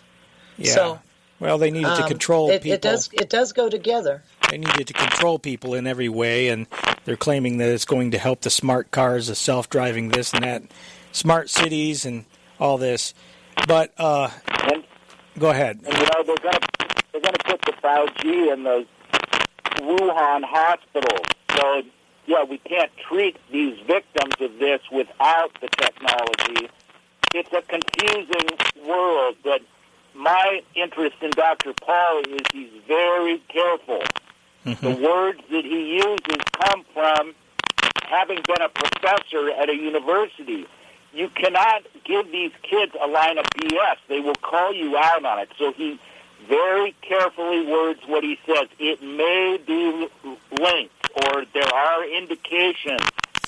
My interest in calling you guys this morning is, could you put 3-hour show on and have Dr. Paul on to discuss this possible link? We aren't going to have the science available to us. All the records are hokey. What we have to do is use every available tool we have, which is definitely Govern America, 3 hours. You guys could at least get some of this information exchanged, and I think Dr. Paul, being in Vicky's neck of the woods, might be a really good match. He asked me, well, you live in Olympia, Washington, Brian. Do you know any bigwigs in the Washington State government? Because I need to talk to them. We are not getting the whole story. Well, in my mind, Govern America is much better of a place to discuss this and get this information out. Yeah, I'm willing to address it. I'm certainly willing to discuss the ill health effects of 5G. I'm of the kind of the journalistic standpoint that extraordinary claims require extraordinary proof. Unfortunately, this isn't something that can, that 5G is causing all of this can be proven. But I certainly am willing to discuss the ill health effects of 5G. So, send me his information. Yeah, I would like to hear that because I really haven't looked into 5G. I figure I have enough things to look at. And because I'm not a scientist, I don't look into things that I can't prove. Yeah, send me his information. I'm very willing to do that. Vicky, there's no excuses that you have to make. You have made such a contribution. Right. And we don't care that you're not going to go out and... Okay, we got to take the break. We'll be back, folks. Stay with us. Where the spooks go to find out what's really going on. This is Govern America. All right, we're back. This is Govern America. Vicky Davis is here. I'm Darren Weeks. Once again, the website for the show is governamerica.com. That's governamerica.com. Vicky's website is thetechnocratictyranny.com. And I see from pewtrusts.org, states begin prep for mail-in voting in presidential election. Ladies and gentlemen, here's another gaping hole, another thing that there undoubtedly is going to be used, I'm sure, to hijack the election in November, if in fact we have an election. A lot of people are already advocating that the election be delayed because of this. And what would that do to the country if they made the decision to postpone the election? I think a lot of people would flip out. We might very well have civil unrest over this. Oh, I would hope so. Yeah. That was the same thing that was proposed after 9/11. Yeah. That they postponed the mayor's election. And as time progresses, I want to get into some of the emergency management stuff because I believe that there is a very real possibility that some of the Rex 84 stuff could become that people were talking about many years ago that was brought about under the Reagan administration could become very relevant to today. But anyway, I want to go back to the phones right now. I believe this is Mark in Texas. Hello, Mark. You're on the air. Yeah, let's go back to the dreaded virus. Mm-hmm. Yeah, I think some of the problem that the hospitals are dealing with is the fact they've accepted the premise of being a throwaway society. How much of a hospital's repertoire in items do they have that is nothing but one-time usable plastic? Quite a bit, I would say. The whole hospital, almost. Mm-hmm. You remember going to the doctor when you was a youngin', and they had the syringes was glass. They never ordered syringes unless they dropped one. You sanitized it and used it the next day. The same with the needle. Interesting. I don't remember that, but I guess I wasn't paying attention. Yeah, no, I do. I remember the autoclaves. Yeah, and the saline solution on the Christmas tree next to the bed, it was a glass bottle. It wasn't plastic. You reused everything. Everything was reusable. But in this throwaway society, we're reaping what we sow. I'm surprised they haven't had a shortage of syringes.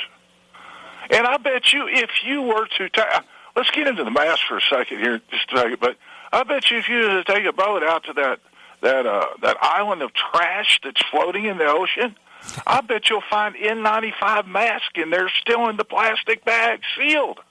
Yeah, I wouldn't be surprised. The mask, I did some research because God, we're inundated. It's mask this, mask that, N95, N90. The manufacturers, I went to 3M and I went to the CDC's website. Figure I'd cut all the bull, just go straight to the facts, man, the facts. They have a 5-year shelf life. The reason they have a 5-year shelf life is not because the media deteriorates. The CDC did a efficiency study on the media on a couple of masks that were almost 20 years old, probably the oldest they could find. Their efficiency was still equal to when they were made brand new and put into the sealed plastic bag. Yeah, you were saying before that the problem is they have expiration dates on a lot of these masks, and that they were actually throwing them away because they were past the 5-year expiration date. They do that with our food, too. They put expiration dates on the cans. Actually, I think probably, the coating on the cans or something is probably what breaks down. Yeah, the coating that leaches into the food and that sort of thing. They put expiration dates on a lot of things, though, that shouldn't even have an expiration date. And Mark, you were talking about how the rubber in there can get brittle over time, but I would say that most of the time it would probably be more, I don't know, depending upon environmental conditions in the room where they're stored. Wouldn't you say? Well, if it's in the storehouse there at the hospital, chances are sunlight didn't get to it. But right. Yeah, it is. It's the strap. They can't 3M. The manufacturers, Kimberly-Clark is another one of the big ones, but they cannot guarantee the elasticity to be exactly the same in 5 years as it was the day it was put in the bag. Now, folks, we're throwing away perfectly good masks out here.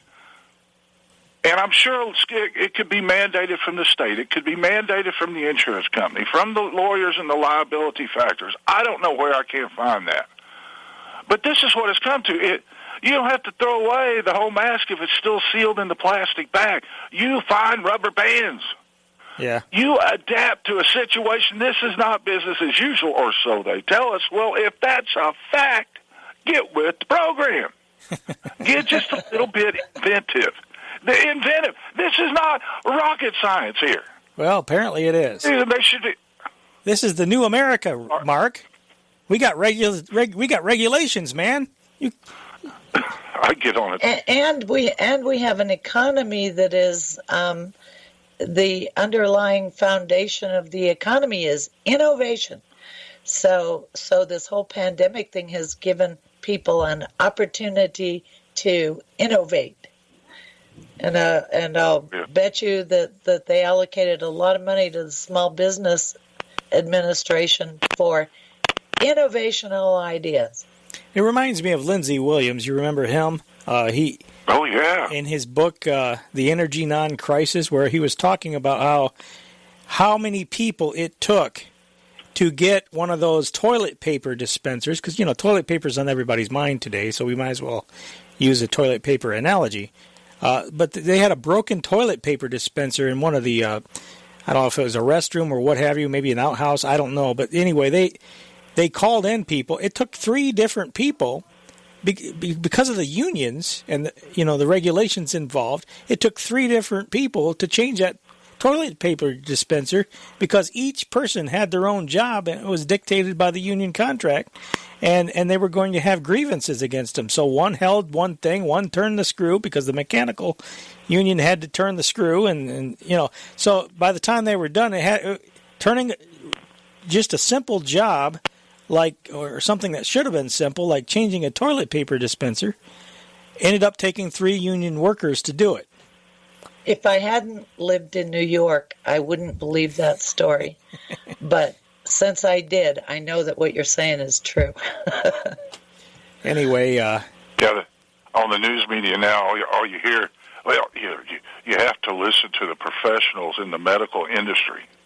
They're the ones you have to listen. In other words, they're inferring that somebody like a Trump or anybody, you can't trust them. You have to listen to the medical. This is the same as they did. You have to listen to the generals You know, you got to listen to the generals. Aren't the medical professionals the same ones that haven't had an adequate supply of these products? Yeah. Right, and where were they when all of the supplies were... Well, as a matter of fact, I did a contract for Johnson & Johnson, and what they were doing was setting up a system that was a single portal that could be used to order any of the Johnson & Johnson products from all of the different companies and suppliers that Johnson & Johnson had or did business with. So, you know, where were the regulators at that point? You know, at the point when Johnson & Johnson did that and then exported the production all to China. And furthermore, when they imported contaminated heparin from China, why didn't they take that as a clue that this was not going to work out with China producing our medicines and you know, medical supplies, and start bringing them back then? They should have done it then. You're exactly right, Vicky. It's just like with this virus.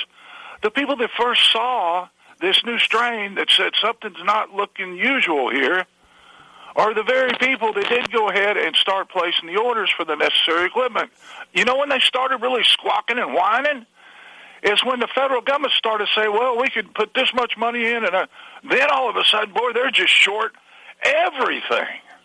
I mean, these people just all of a sudden are short with the world. They've got to get everything. Only when the federal government come out and say, well, we're going to start handing out billions of dollars. There you go. Now all of a sudden they're looking to replenish for everything. It's a bonanza. It's a bonanza. Right up.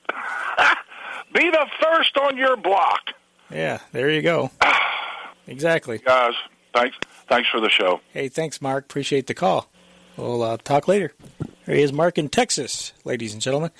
You know, they're saying now that, you know, world workers critical to the world's food supply are starting to fall ill. It's difficult to know what is a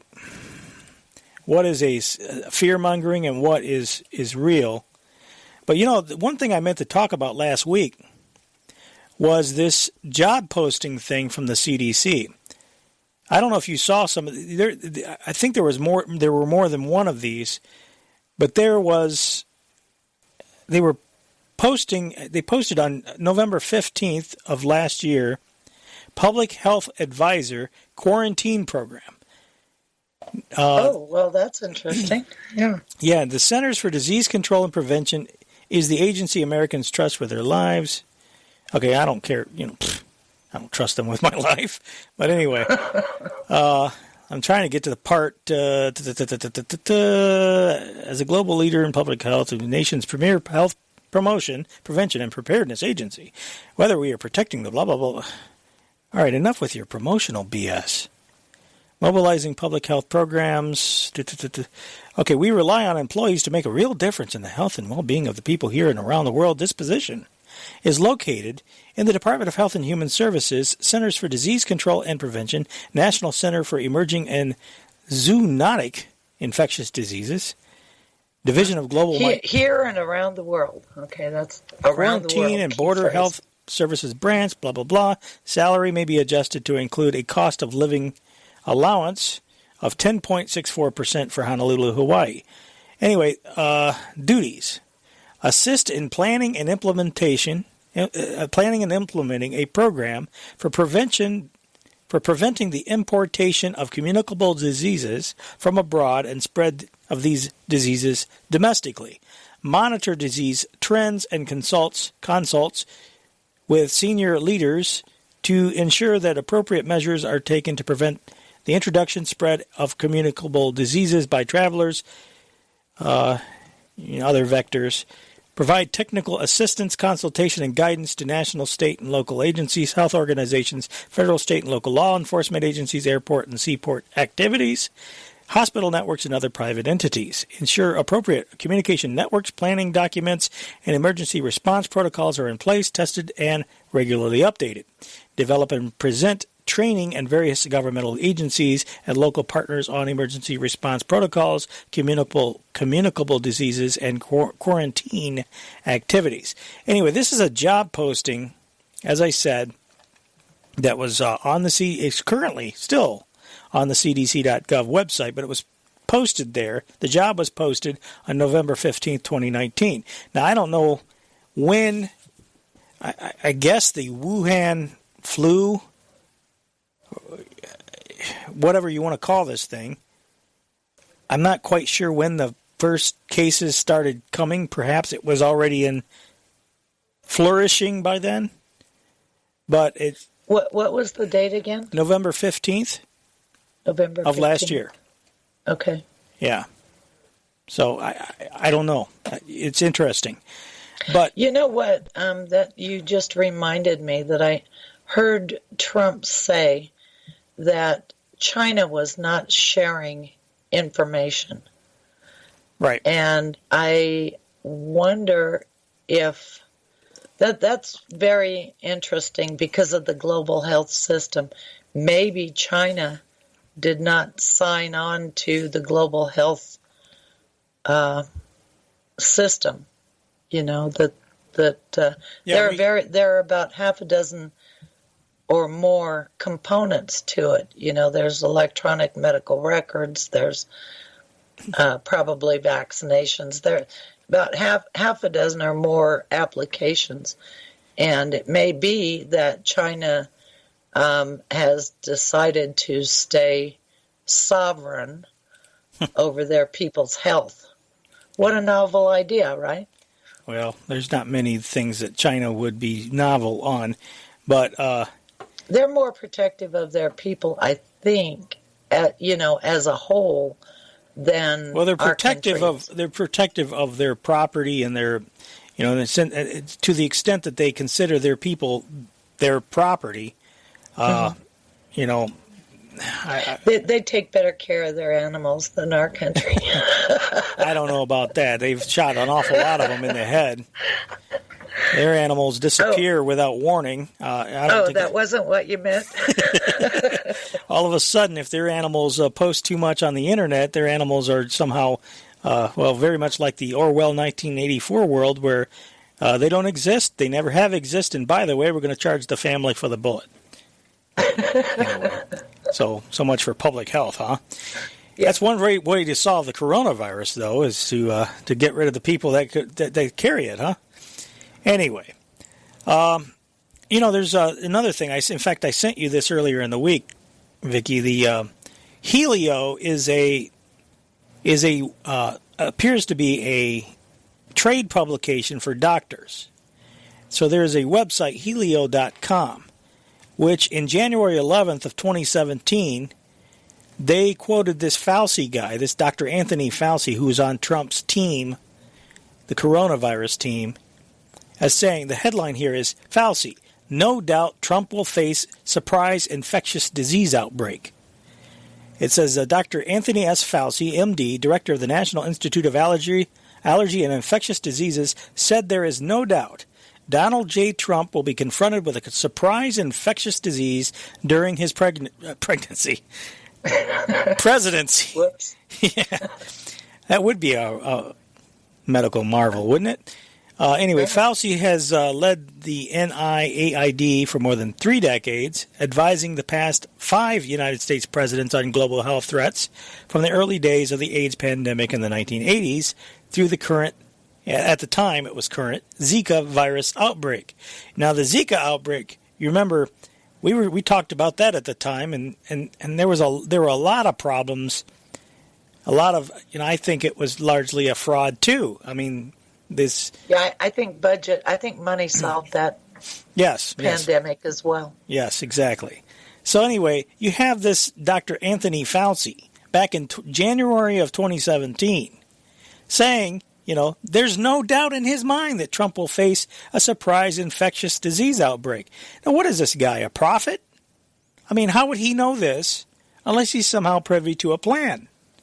That's my question. And you can say, well, he just is looking at world events and things that, I don't know, folks. I don't buy it, especially given the fact that, there is a NIH conference. We have him photographed with Bill Gates at the National Institutes for Health. They were holding their 5th annual consultative workshop on global health back in 2018. I sent you that picture, and my question was, I wonder what they're discussing. Because this is right before the pandemic broke out in 2019, and of course we know about all these drills, and we were talking last week about one of those such drills, playing audio from the Event 201, which was held by the Bill and Melinda Gates Foundation and the World Bank and Johns Hopkins University, which is Spook Central. I mean, they have a lot of intelligence establishment people operating at Johns Hopkins University. We were playing the audio from that last week, and we ran out of time. There was a couple of more clips I wanted to pick up with because I think they're important. They were talking about this. By the way, this pandemic exercise. For those that didn't listen last week, I encourage you to go back and listen to the broadcast because we played extensively. We played audio from this thing. The audio, the playlist of video clips, the playlist of video, each session is all in last week's show notes. I will put them again in this week's show notes. But they rehearsed, they were simulating exactly the type of scenario that we are seeing play out right now. So they brought in all these experts from corporations, from the media, from different sectors, different, what do you call it? Different experts from different fields, anyway. They brought them all together around this table. There was like 15 or 16 of them there. And they were basically brainstorming on scenarios. They would give them a scenario in a fake media, a fake media clip, a news, they would set up the pretense anyway, and they would have them discuss how they would solve the problem. And so it was a meeting of the brain trust to simulate exactly what is currently playing out right now before our eyes, and it happened on October 18th, right before this whole thing started. So it was really quite remarkable. One of the things that they, and basically the consensus that I got out of the thing, other people could weigh in on it as well, is that we need a global health authority. We need somebody to coordinate in times of pandemic that would be, basically extranational or international, that would be able to be an authority on subject, be in charge of distribution, be in charge of coordination. And so that seems to be exactly what they're going for, at least according to what I can glean from this meeting. That's horrifying. Yes, that's it is horrifying. Because, like I said, the public health system in the United States, it's probably all over the world, but the public health system is separate and apart from the medical system, the medical establishment. Mm-hmm. Okay, so if they're talking about having another specialized agency, especially since the public health system is also linked to the global emergency management, because a pandemic by definition is emergency management. Mm-hmm. That's horrifying. That's absolutely horrifying.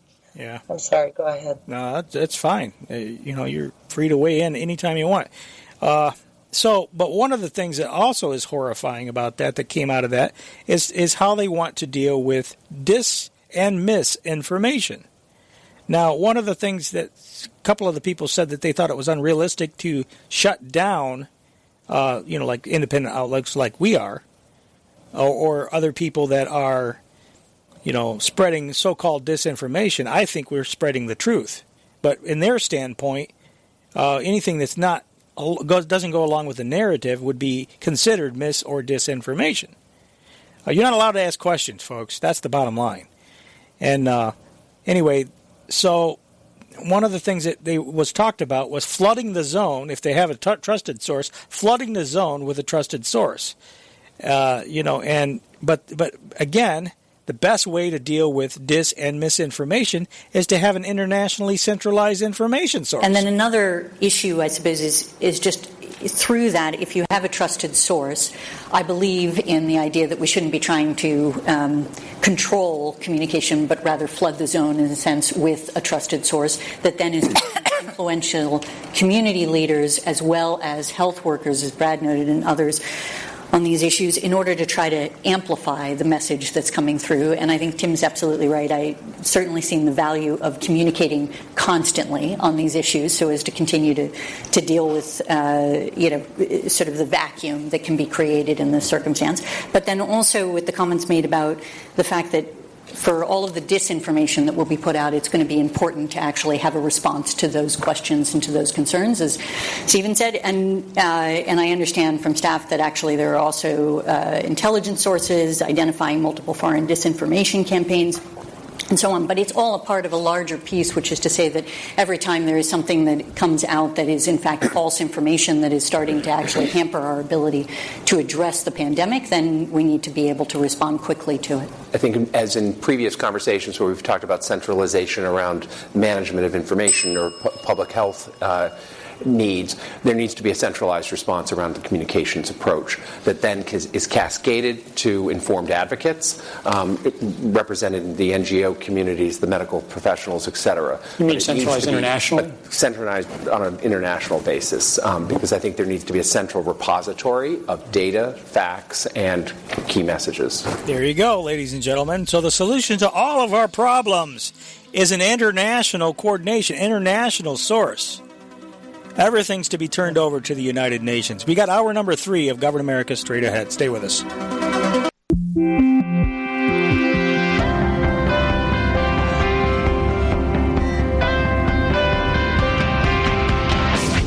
Truth for the restoration of our nation.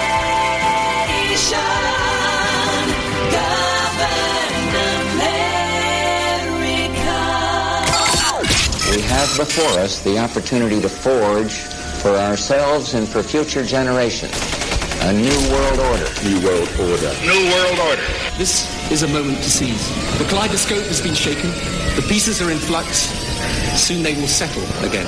Before they do, let us reorder this world around us. A new world order. A world where the United Nations is poised to fulfill the historic vision of its founders. Nevertheless, the United States is in a key position to shape this so that the problem of the Bush presidency will be the emergence of a new international order. The first decade of the 21st century, that out of what will be seen as the greatest restructuring of the global economy,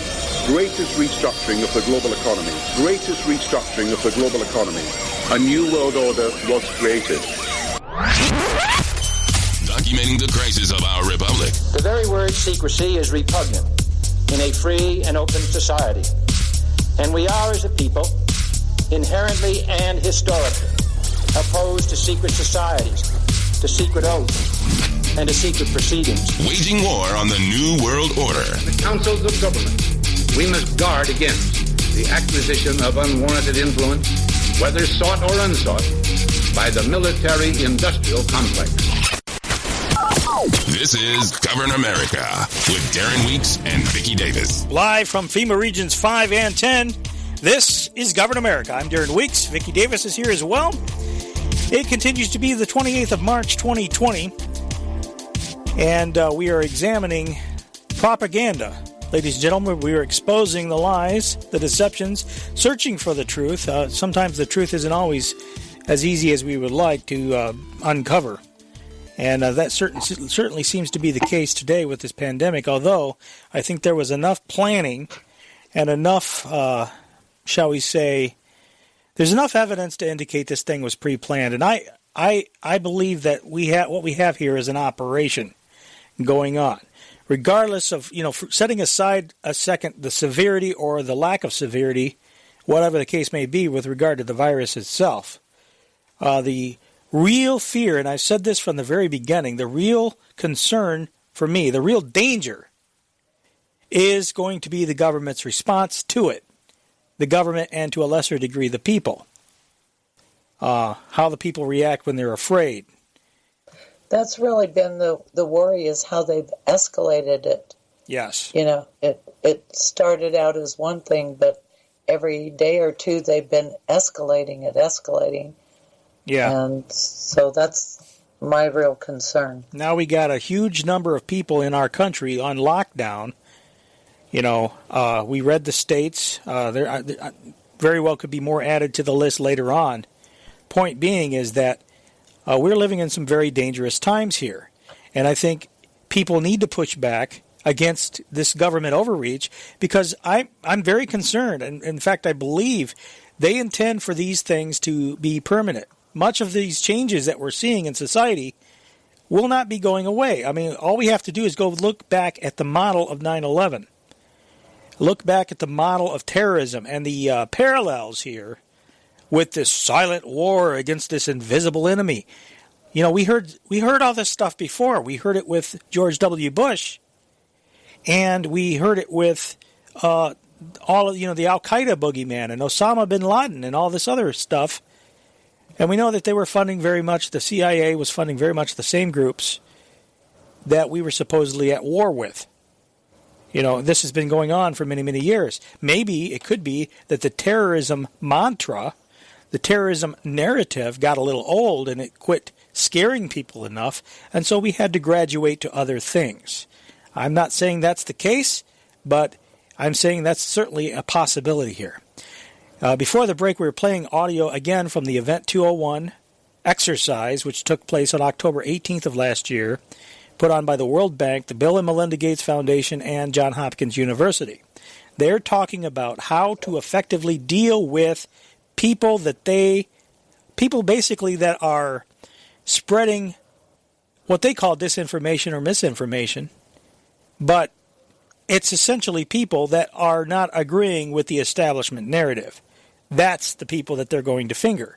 And their idea, as we played before the break, was that we need a centrally planned, internationally coordinated information source. Somebody that's going to be the arbiter internationally of what is truth and what isn't truth. I mean, can you say Ministry of Truth? I mean, because... Right. Well, and we're supposed to believe a guy like Tedros? I mean, really, come on. Finally, I saved the most chilling clip from that Event 201 exercise for last, because they talk about enforcement actions against so-called fake news. And again, what's fake news? Anything that doesn't fit the official narrative. We've talked a lot about misinformation and flooding good information. We've just started to talk a bit about disinformation and the strategy around that. And Avril or others, after Levon comments, if you have any additional thoughts about the particular approaches to disinformation that may be distinguished from misinformation, it'd be good to hear about those. Yeah. But Levon? So I've received a note to say that some bad actors are actually using social media to spread rumors about specific companies in order to profit from short selling.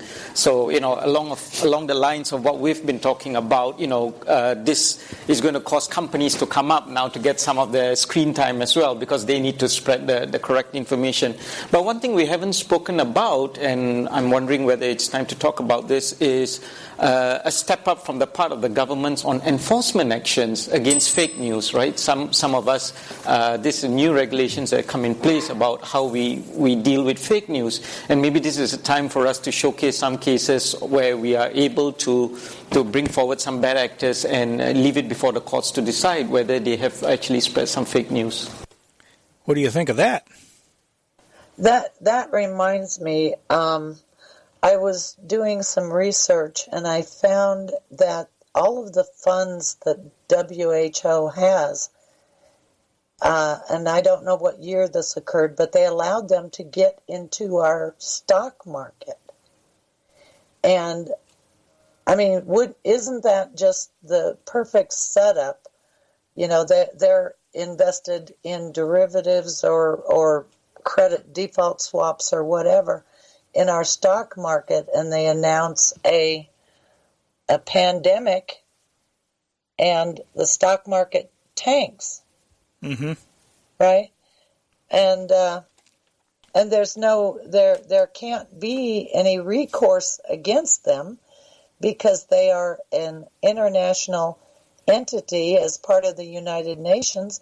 They're exempt from any actions that they take in our country.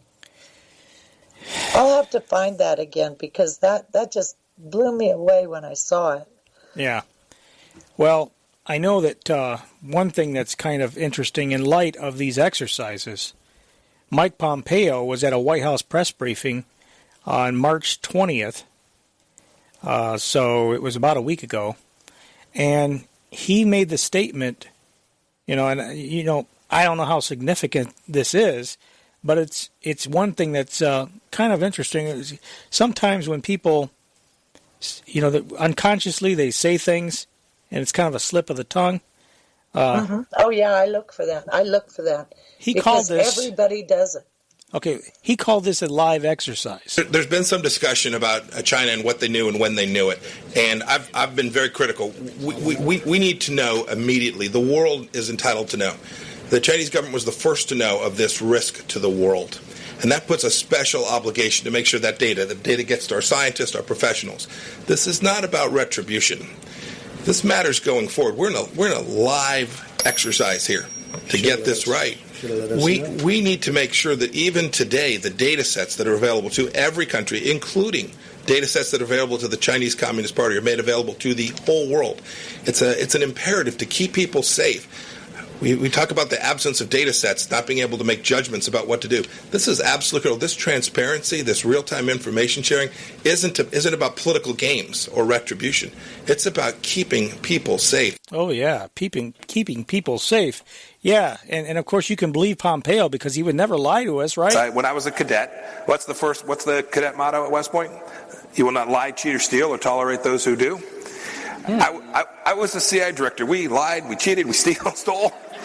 Okay, so anyway, that was the clip we've played before when he was addressing students, trying to recruit them, by the way. Hey, come to work for the government. We'll lie to people together. Lie, cheat, and steal. There you go. Anyway. And what he was talking about is a global health information network, just like I said. And it doesn't stop with just, some macro level health information. They want it all. They want your medical record. They want to keep your biometric ID. You remember that article I wrote, a couple months ago now, where I showed that our vital statistics records are being kept in the UK, in the Nexus system, I think.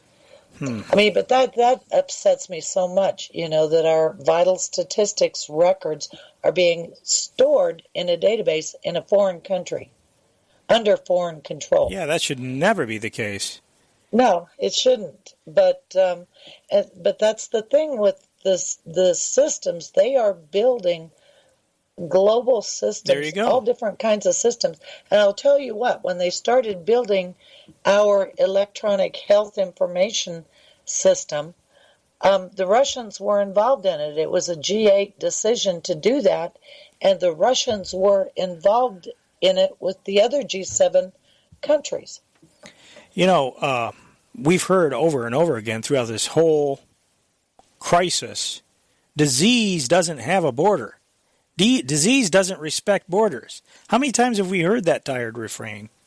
Zillions. Everything. Disease, pollution. Every international crisis, whether real or created, we hear that. And again, we come back to the Hegelian dialectic. You know, if you want to accomplish something, if you want a world authority to solve problems, you have to have world problems to solve. Yeah, that's right. And that's exactly what we have going on here, in my opinion. But this Pompeo, you know, calling it a live exercise, you know... You know, when he was appointed, I thought he might be one of the good guys. Wrong. Yeah. So anyway, just real quickly, people said, you know, people were pointing to what Trump was saying. Well, you know, they should have let us know, or you should have let us know. What he was actually talking about were the Chinese. If you have to be careful what you buy into online, folks, because people were portraying this, that Trump was saying to Pompeo, you should have let us know, implying that this live exercise, he kept Trump in the dark about it, and now it's live. And you know, what he was actually saying there was talking about the Chinese. The Chinese should have let us know. Exercise here to get this. Okay, let me back it up here. Listen to what he says here. This matters going forward. We're in a live exercise here to get this right. We need. Okay, he's talking about when Trump muttered that they should have let us know. He was talking about the Chinese. They should have let us know that they had this. So anyway. Well, and that's another thing about a global system.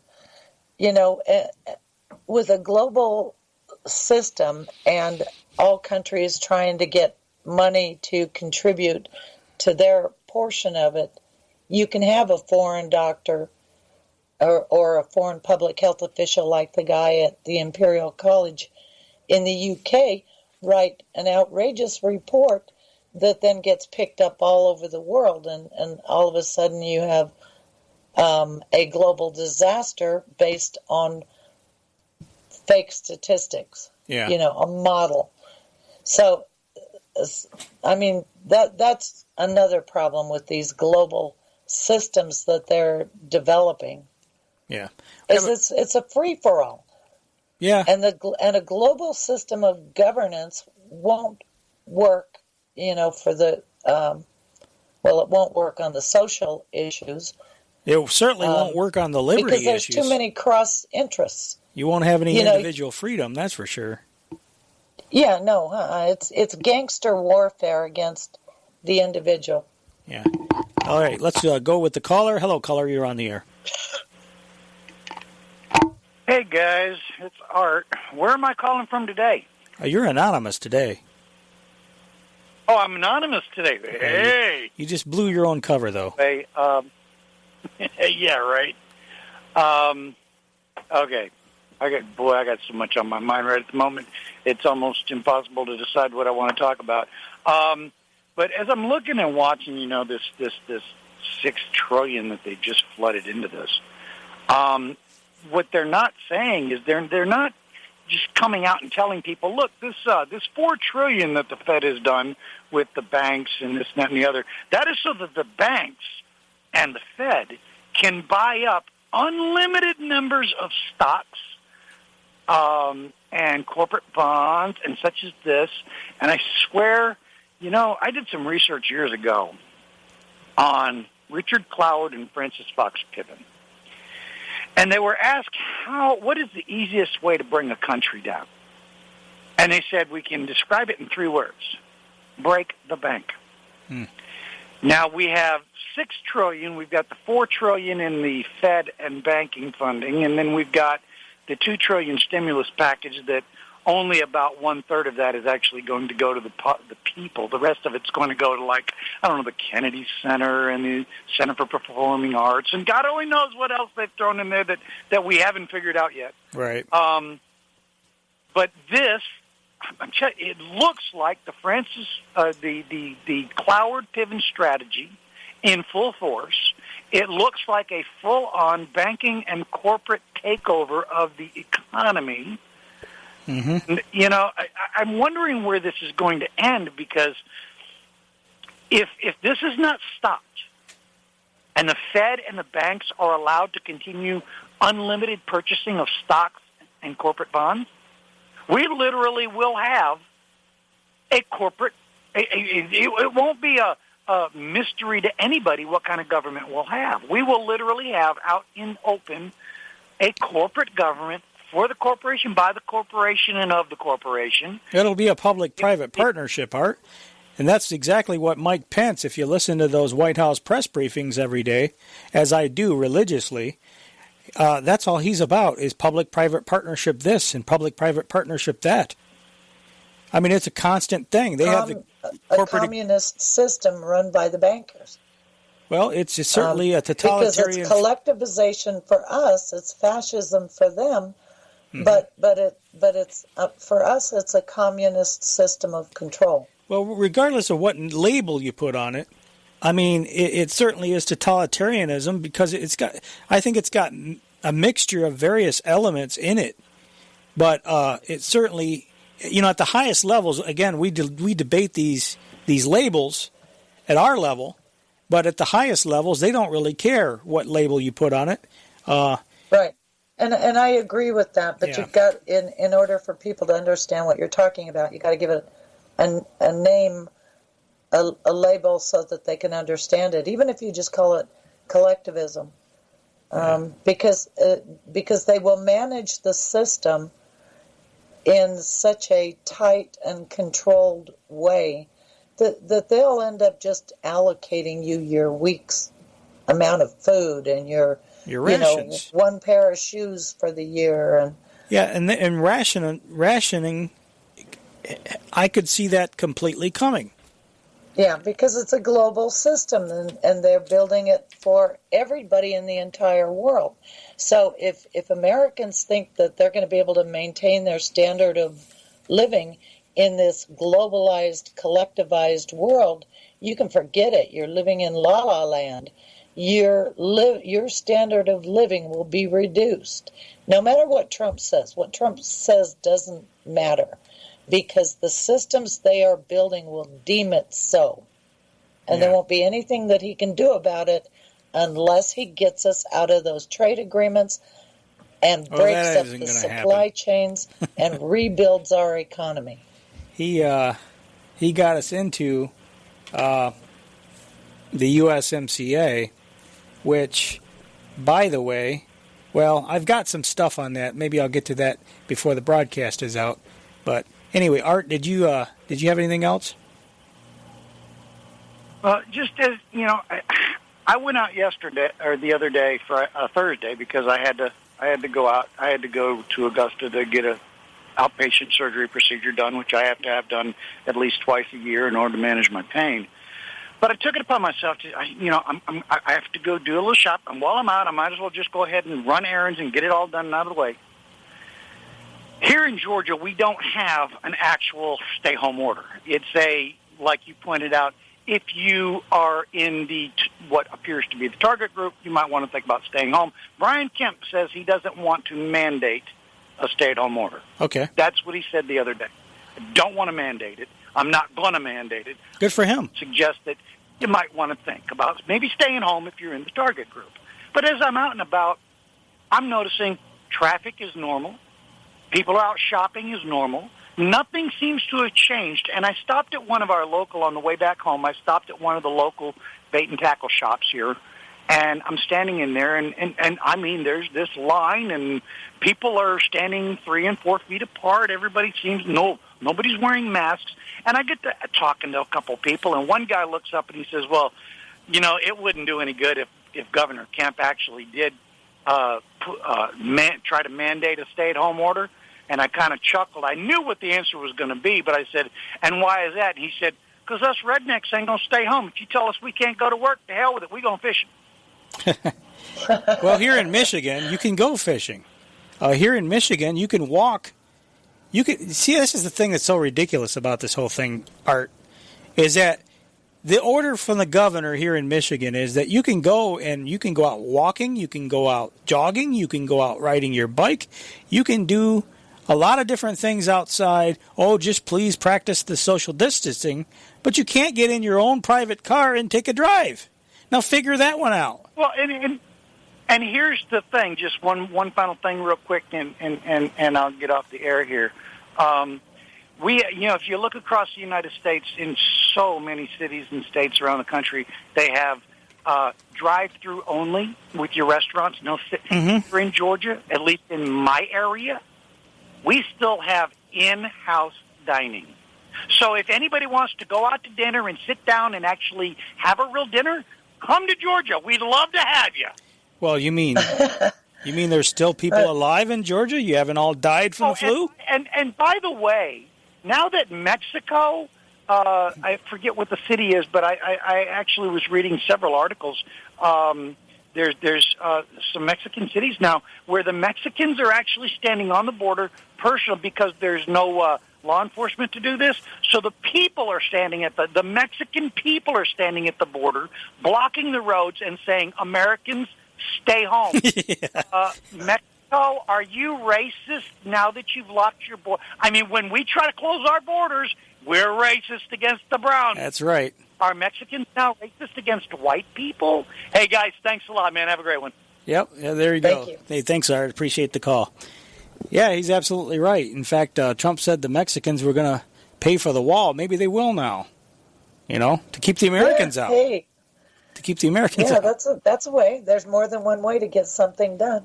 I need my Vicente Fox, let's see. Yeah, here we go. I declare, I'm not going to pay for that f***ing wall. Yeah, there you go. Well, maybe he'll reconsider that now. Anyway, continuing on here, I think it's important to examine some of what the government is planning on doing with some of these powers. Of course, we know that the U.S. government and tech industry are talking about ways to use smartphone location data to combat the coronavirus. That was a piece that was put into the Washington Post on March 17th. They're talking about using GPS, basically tracking people to enforce coronavirus separation. Now, is this not micromanagement? Again, public-private partnership, just like what we're talking about here. But what we're talking about is the very definition of technocratic tyranny. We see also the Department of Justice seeking new emergency powers amid coronavirus pandemic. This is something that everybody should be very, very concerned about. Recently, during the Obama administration, we had the declaration in the National Defense Authorization Act 2012. The 2012 NDAA declared the United States a battlefield back then with indefinite detention of Americans without due process. Now, that was the Defense Department back then.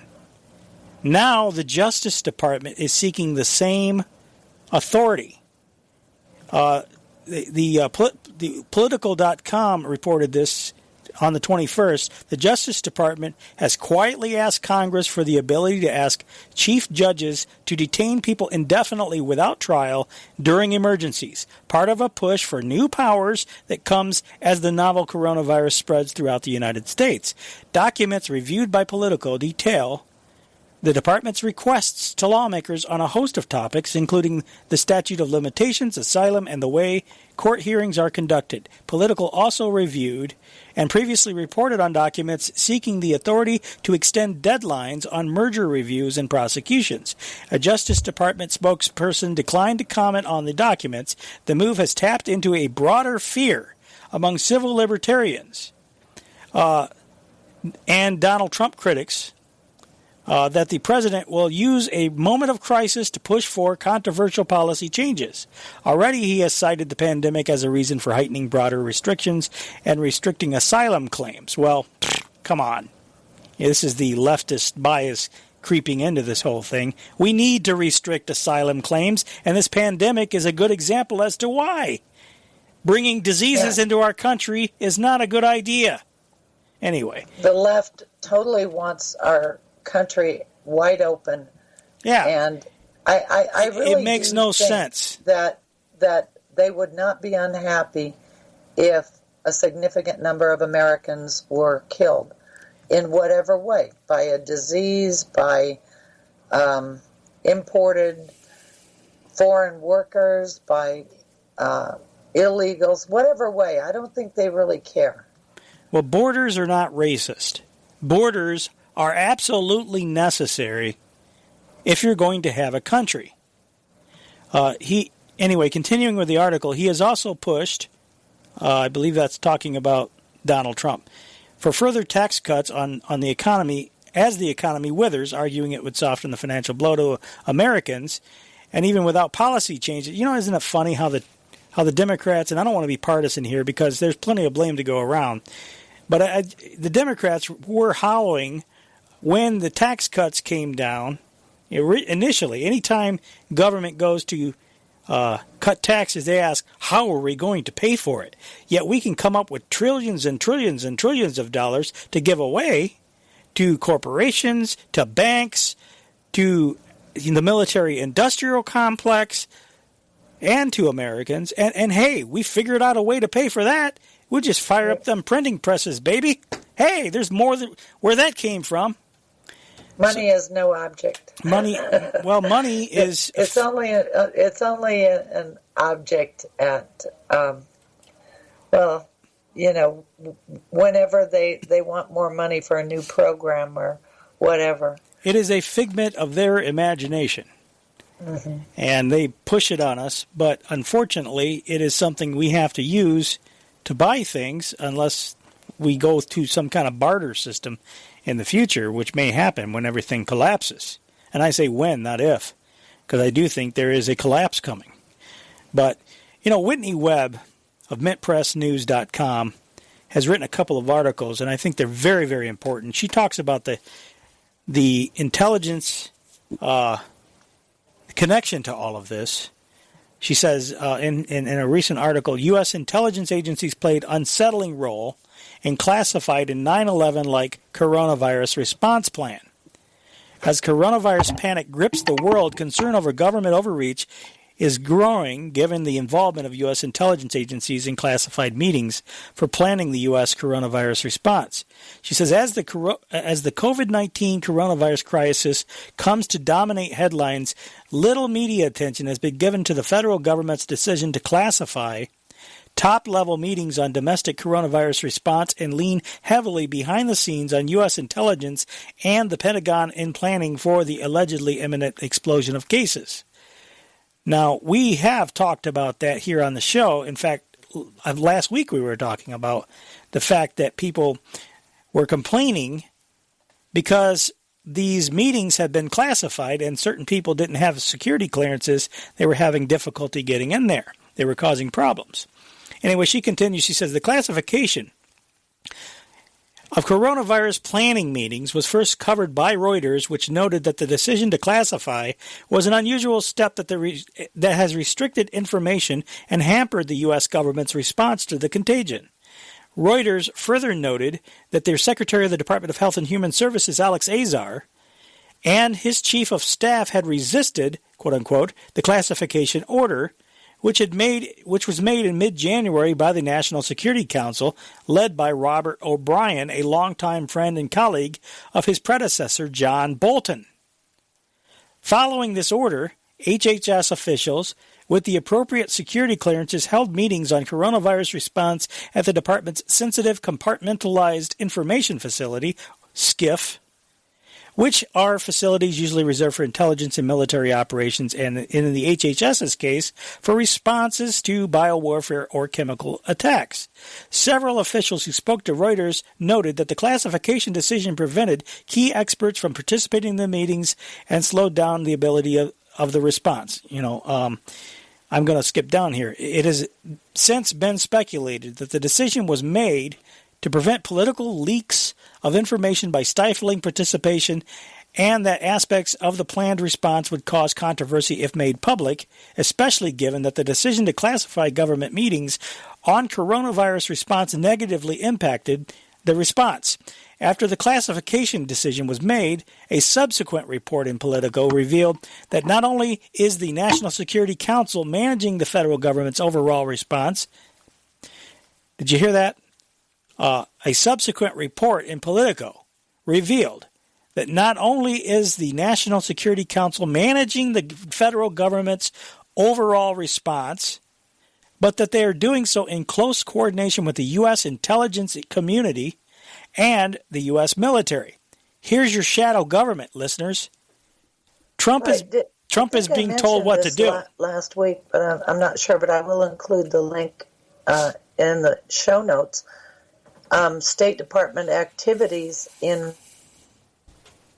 states. Say that again. You cut out.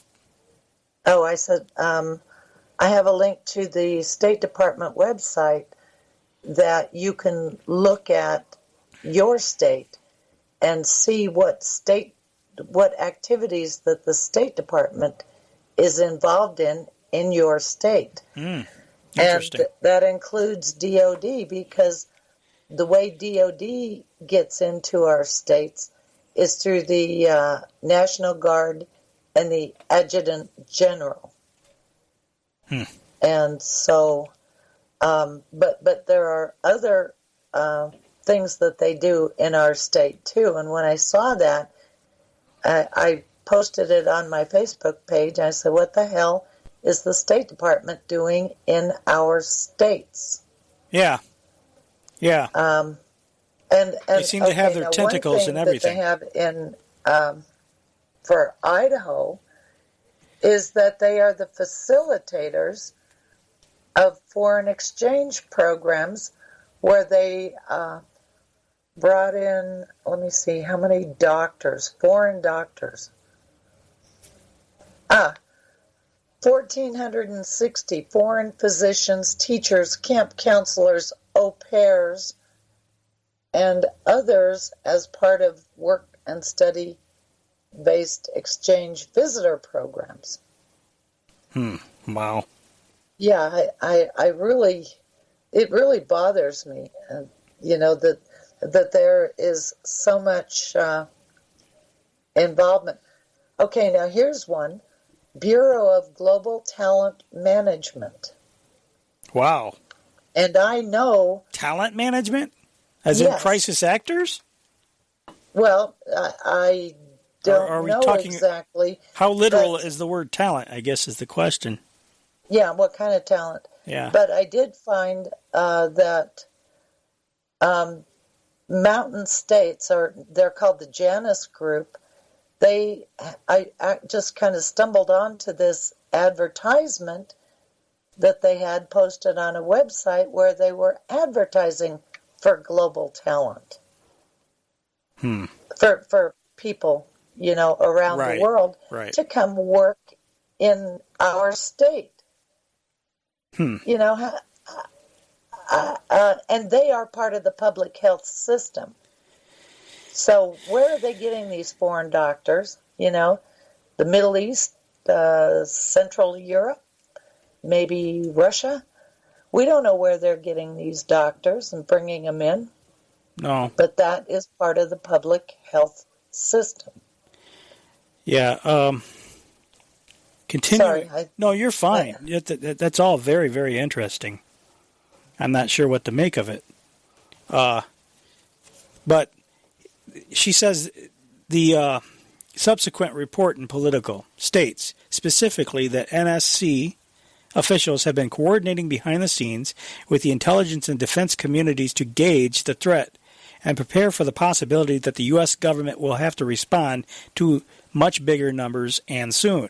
Little attention was given to the fact that the response to this apparently imminent jump in cases was being coordinated largely between elements of the national security state, the NSC, the Pentagon, and intelligence, as opposed to civilian agencies or those focused on public health issues and in a classified manner. The Political article also noted that the intelligence community is set to play a key role in a pandemic situation, but did not specify what the role would specifically entail. However, it did note that the intelligence agencies would, quote, almost certainly see an opportunity to exploit the crisis, unquote, given that international, quote, epicenters of coronavirus are in high priority counterintelligence targets like China and Iran, unquote. It further added, citing former intelligence officials, that efforts would be made to recruit new human resources in those countries. Sounds like a lot what you were just talking about. recruiting talent. Well, one of the systems that I found is a global labor system. Mm-hmm. Because under the international trade agreements, labor is simply a commodity like any other product. You know, ship your bananas and ship your banana pickers. Yep, there you go. Politico cited the official explanation for intelligence interests in exploiting the crisis as merely being aimed at determining accurate statistics in closed societies, yet Politico fails to note that Iran has long been targeted for CIA-driven U.S. regime change, specifically under the Trump administration, and that China has been fingered as a top threat to U.S. global hegemony by military officials well before the coronavirus outbreak. And by the way, on the China front, the reason they're such a threat is because these globalists made them a threat, I would argue. But anyway, it goes on from there. I also want to get to another article she wrote, which is also excellent. Coronavirus, what Newsweek failed to mention about continuity of government. Because here's where it really gets quite scary, folks. She says, last week, Newsweek published a report entitled Inside the Military's Top Secret Plans If Coronavirus Cripples the Government, which offers vague descriptions of different military plans that could be put into effect if the civilian government were to be largely incapacitated, with a focus on the potential of the current novel coronavirus or COVID-19 pandemic to result in such a scenario. The article's author, William Arkin, largely frames these plans as new, though buried deep within the article, he eventually mentions that such contingency plans can be traced back to the Eisenhower administration, though they were in place before, she says, and have since been developed and updated by most subsequent administrations, largely through the issuance of executive orders. Arkin also points out that some of these continuity of government, or COG plans, include the devolution of leadership and constitutional authority, which he notes could circumvent the normal constitutional provisions for government secession, and military commanders could be placed in control around America. Yet these are key aspects of the continuity of government and its development that Arkin leaves out. For instance, in his timeline on how such plans have developed in the post-World War II era, he conveniently fails to mention any of the Reagan administration's major changes to continuity of government, including the Reagan-era executive order on which all current COG programs are based. Indeed, many of these extra constitutional aspects of COG that Arkin mentions began during the Reagan administration, when these plans were redrafted to largely exclude members of Congress, including the Speaker of the House, from secession plans, and even moved to essentially eliminate Congress in the event of continuity of government being implemented, with near total power instead being given to the executive and the military, the executive branch and the military. It was also during this time that the devolution aspect of continuity of government was hammered out, as it created 3 president cabinet teams to be stationed in different parts of the country outside of the nation's capital. Arkin's decision to not mention how COG was a major focus of the Reagan administration is striking, given that the administration poured hundreds of millions of dollars annually into COG planning and development, and also conducted COG drills on a regular basis. Furthermore, the Miami Herald revealed in 1987 that the COG programs of that era were deeply connected to what the Herald termed a virtual parallel government outside traditional cabinet departments and agencies that began operating to almost the day that Reagan took office, and included military and intelligence operatives as well as many of Reagan's closest advisors, including the then CIA director William Casey. The Herald further claimed that his parallel government had been responsible for the Iran-Contra scandal, as well as the drafting of martial law plans for national emergencies, i.e., continuity of government, as well as the monitoring of U.S. citizens considered potential security risks. Remember what we were just covering about the government wanting to use phone data to track people to fight the coronavirus? Yeah, plug that in here. This parallel government planned to use continuity of government to install itself as the ruling power of the country and to detain potential opponents of a U.S. war with Nicaragua in the event that the Reagan administration moved to invade the country. Other key players in those Reagan-era COG developments, such as former Vice President Dick Cheney, former CIA Director James Woolsey, and former Secretary of Defense Donald Rumsfeld, are also left unmentioned in Arkin's article. Not mentioning Cheney and Rumsfeld particularly is a glaring omission, given the fact that they were involved in the implementation of aspects of those COG plans that went live in the wake of September 11th, when both men were serving in key posts in the George W. Bush administration. Arkin's omission of the role of the Reagan administration and leading neoconservatives in the development and use of COG is significant. Arguably more significant is the failure to mention one of COG's major components, one that has gone essentially unmentioned by well-known media outlets for well over a decade: Main Core. When Reagan issued Executive Order 12656, he created COG plans that could be implemented during any national security emergency, which the executive order loosely defines as, quote, any occurrence, including natural disaster, military attack, technological emergency, or other emergency that seriously degrades or seriously threatens the national security of the United States, unquote. EO 12656 also put the National Security Council in charge of developing and administering continuity of government policies.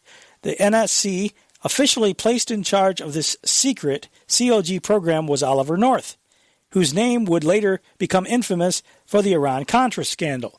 During the Iran-Contra hearings in the 1980s, then Representative Jack Brooks attempted to ask the following question to North. As a matter of fact, I got that audio.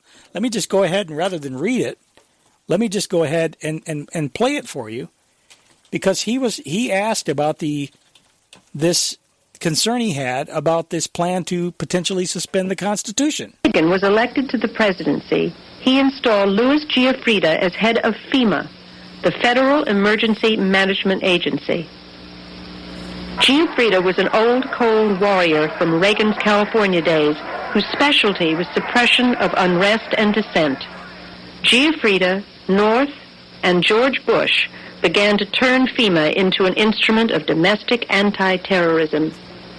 You're dealing with a group of people in the Reagan administration who equated political dissent with treason, and who cannot differentiate between emergency procedures, which I think everyone agrees are necessary, and suppressing political dissent. And with North and Poindexter and Casey, you had a group of people who saw Americans who disagree with them as the enemy. Colonel North, in your work at the NSC, were you not assigned at one time to work on plans for the continuity of government in the event of a major disaster? Mr. Chairman, I believe that question touches upon a highly sensitive and classified area, so may I request that you not touch upon that, sir? I was particularly concerned, Mr. Chairman, because I read in Miami papers and several others that there had been a plan developed by that same agency, a contingency plan in the event of emergency that would suspend the American Constitution. And I was deeply concerned about it and wondered if that was the area in which he had worked. I believe that it was. May I most respectfully request that that matter not be touched upon at this stage. If we wish to get into this, certain arrangements can be made for an executive session. And tragically, the only member who got close was Jack Brooks, and he was stopped by the chairman. So there you go.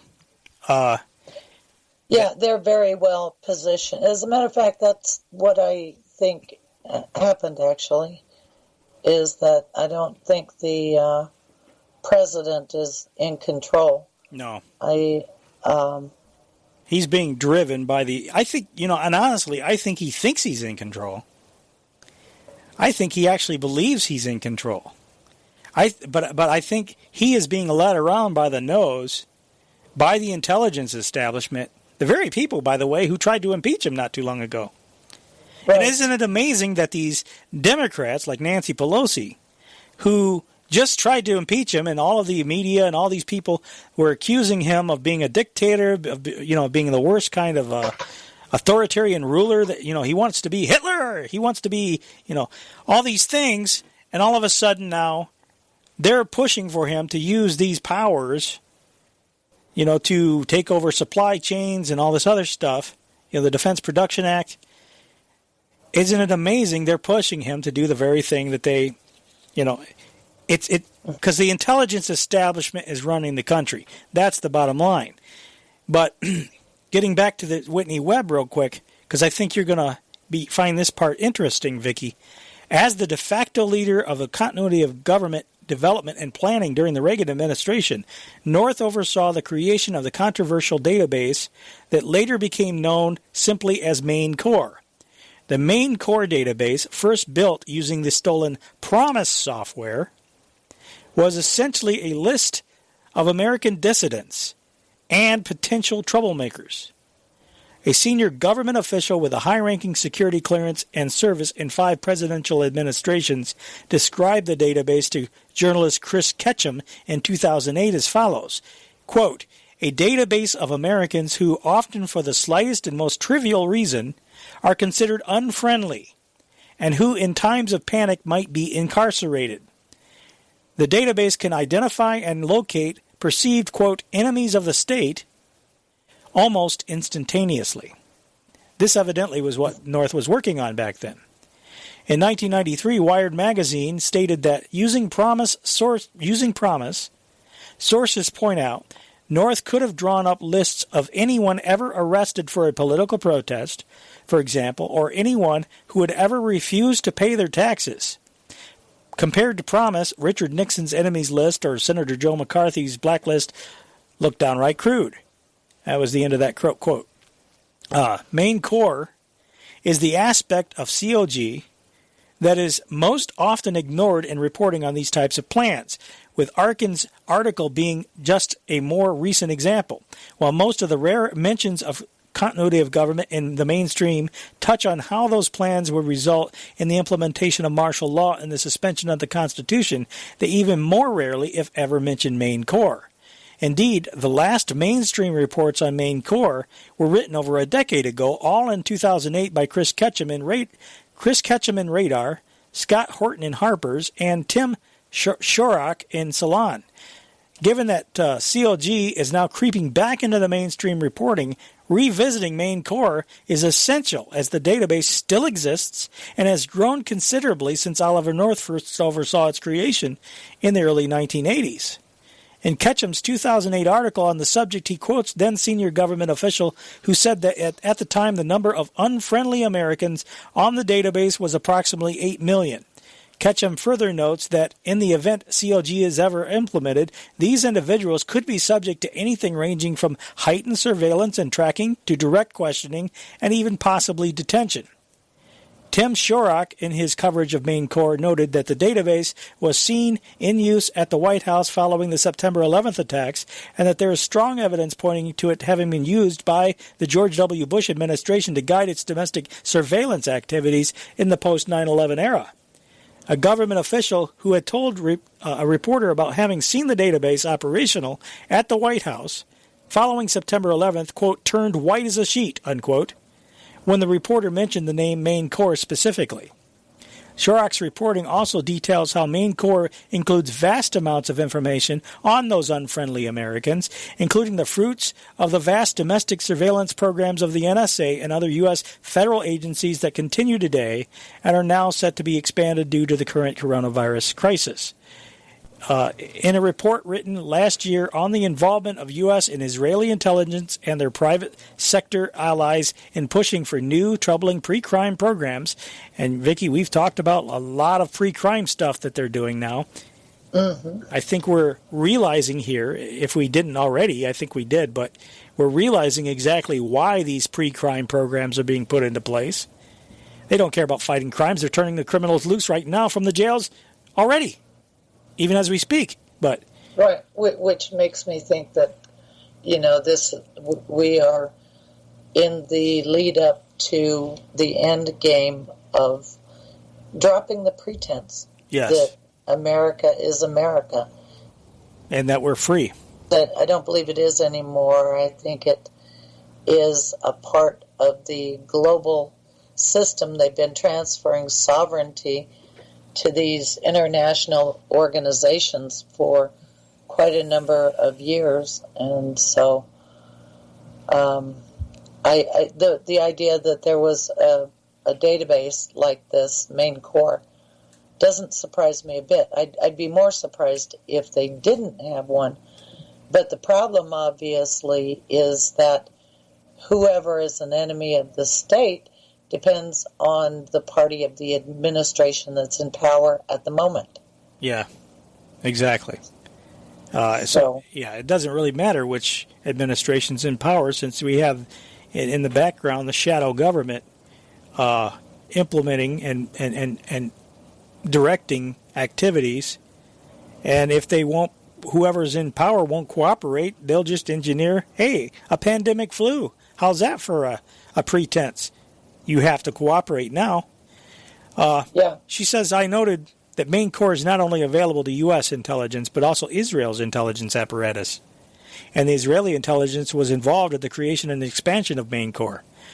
That report also noted how Main Core was used by members of Reagan's National Security Council to blackmail members of Congress, a practice that is likely to have continued under subsequent administrations. It also noted how Main Core today likely involves the same software now used by every U.S. intelligence agency and numerous other federal agencies that is marketed by, guess who, Vicky? Palantir. Palantir. Palantir. Palantir, okay. A company created by Peter Thiel, the guy who gave the seed money to Mark Zuckerberg for Facebook. Yeah, that Peter Thiel. Palantir's software boasts predictive policing capabilities and tracks a category of person using the label subversive, very much in keeping with the spirit of Main Core. Now, she goes on to talk about Bill Barr's power grab, which we were just sharing, how he wants this same authority of the Defense Department under the National Defense Authorization Act of 2012, the 2012 NDAA, where people could be indefinitely detained without due process. Though Main Core was reportedly in use after September 11th to target unfriendly individuals for increased domestic surveillance, concerned that COG plans in the age of coronavirus could take a more drastic turn and involve the detention of Americans included in that database now seems more plausible than ever. On Saturday, Politico reported that the Department of Justice has demanded new emergency powers. Now, I'm not going to get into that because we've already covered it. But she says Politico did not include in its report. What they didn't include in the report was that current Attorney General William Barr has spent the past several months fine-tuning and implementing a pre-crime program, officially known as the National Disruption and Early Engagement Program. And guess what the acronym is, Vicky? Seriously, you can't make this stuff up. DEEP. DEEP, okay. As in deep state, the National Disruption and Early Engagement Program. DEEP. It aims to identify, assess, and engage potentially violent individuals, because we're all potentially violent, right? Everybody's the fact that you draw a breath, you're potentially violent. That's true. Before they strike. Barr first announced this program last October in an official memorandum, and therein stated that the program was to be implemented sometime over the course of 2020 and would involve an efficient, effective, and programmatic strategy to disrupt individuals who are mobilizing toward violence by all lawful means. A training conference for that program took place this past December and involved members of the Department of Justice, FBI, private sector partners. One recent DOJ statement regarding an arrest made last year in Nevada claimed that the specific case was part of the Department of Justice's National Disruption and Early Engagement Program, suggesting that this program is already in use, at least in some parts of the country. I think it's in use all over the country. And I think the disruptors are the people that are on the payroll of our law enforcement agencies that they use to set people up. Yeah. We're just about out of time. So if you're an annoyance to somebody in your town, chances are you might, get set up. Yeah. Or you'll just disappear like in Orwell's world. And I'm not trying to sound I'm not trying to frighten anybody. I think it's important for people to know that these plans are there, though, because I do believe that our government is being transformed. There's a lot more to that article, and I apologize for reading so much, but I thought the information was very, very important to be shared. I've got to reread that article because that corresponds to a lot of my research. The DOD and the DOJ had an agreement, a memorandum of understanding, to jointly develop non-lethal technology. Yeah. Well, a computer system is by definition a non-lethal technology. So isn't it amazing? They were working together on that. Isn't it amazing that they call this thing deep? Mm-hmm. I mean... Yeah, and they probably are the deep state. You can't get because much they more have all the information. If they're controlling the systems, they have all the information. Yeah, that's right. Anyway, we have a lot of information, and we hope you'll spread the word about the broadcast, because this is why you listen every week, is to get the information that the major controlled media will not give you. The deep state media won't give you, listeners. So spread the word and join us back here next week. Pray for this republic. Do what you can to restore it. Thank you, Vicky. I appreciate you as always. Thank you, Darren. Yeah. Maybe we should call ourselves the deep media. I'm afraid people will get confused, though, and think that we are on the wrong side of things. Yeah, you're probably right. We are pretty deep here, though. I think, anyway. Yeah. So. Well, have a good weekend, everybody. Yeah, you too. Stay safe, stay well, and keep your head about you. Again, we'll get through it all. Just remember, God's in control. All right, we'll talk to you next week, folks. Bye-bye, everybody. Bye.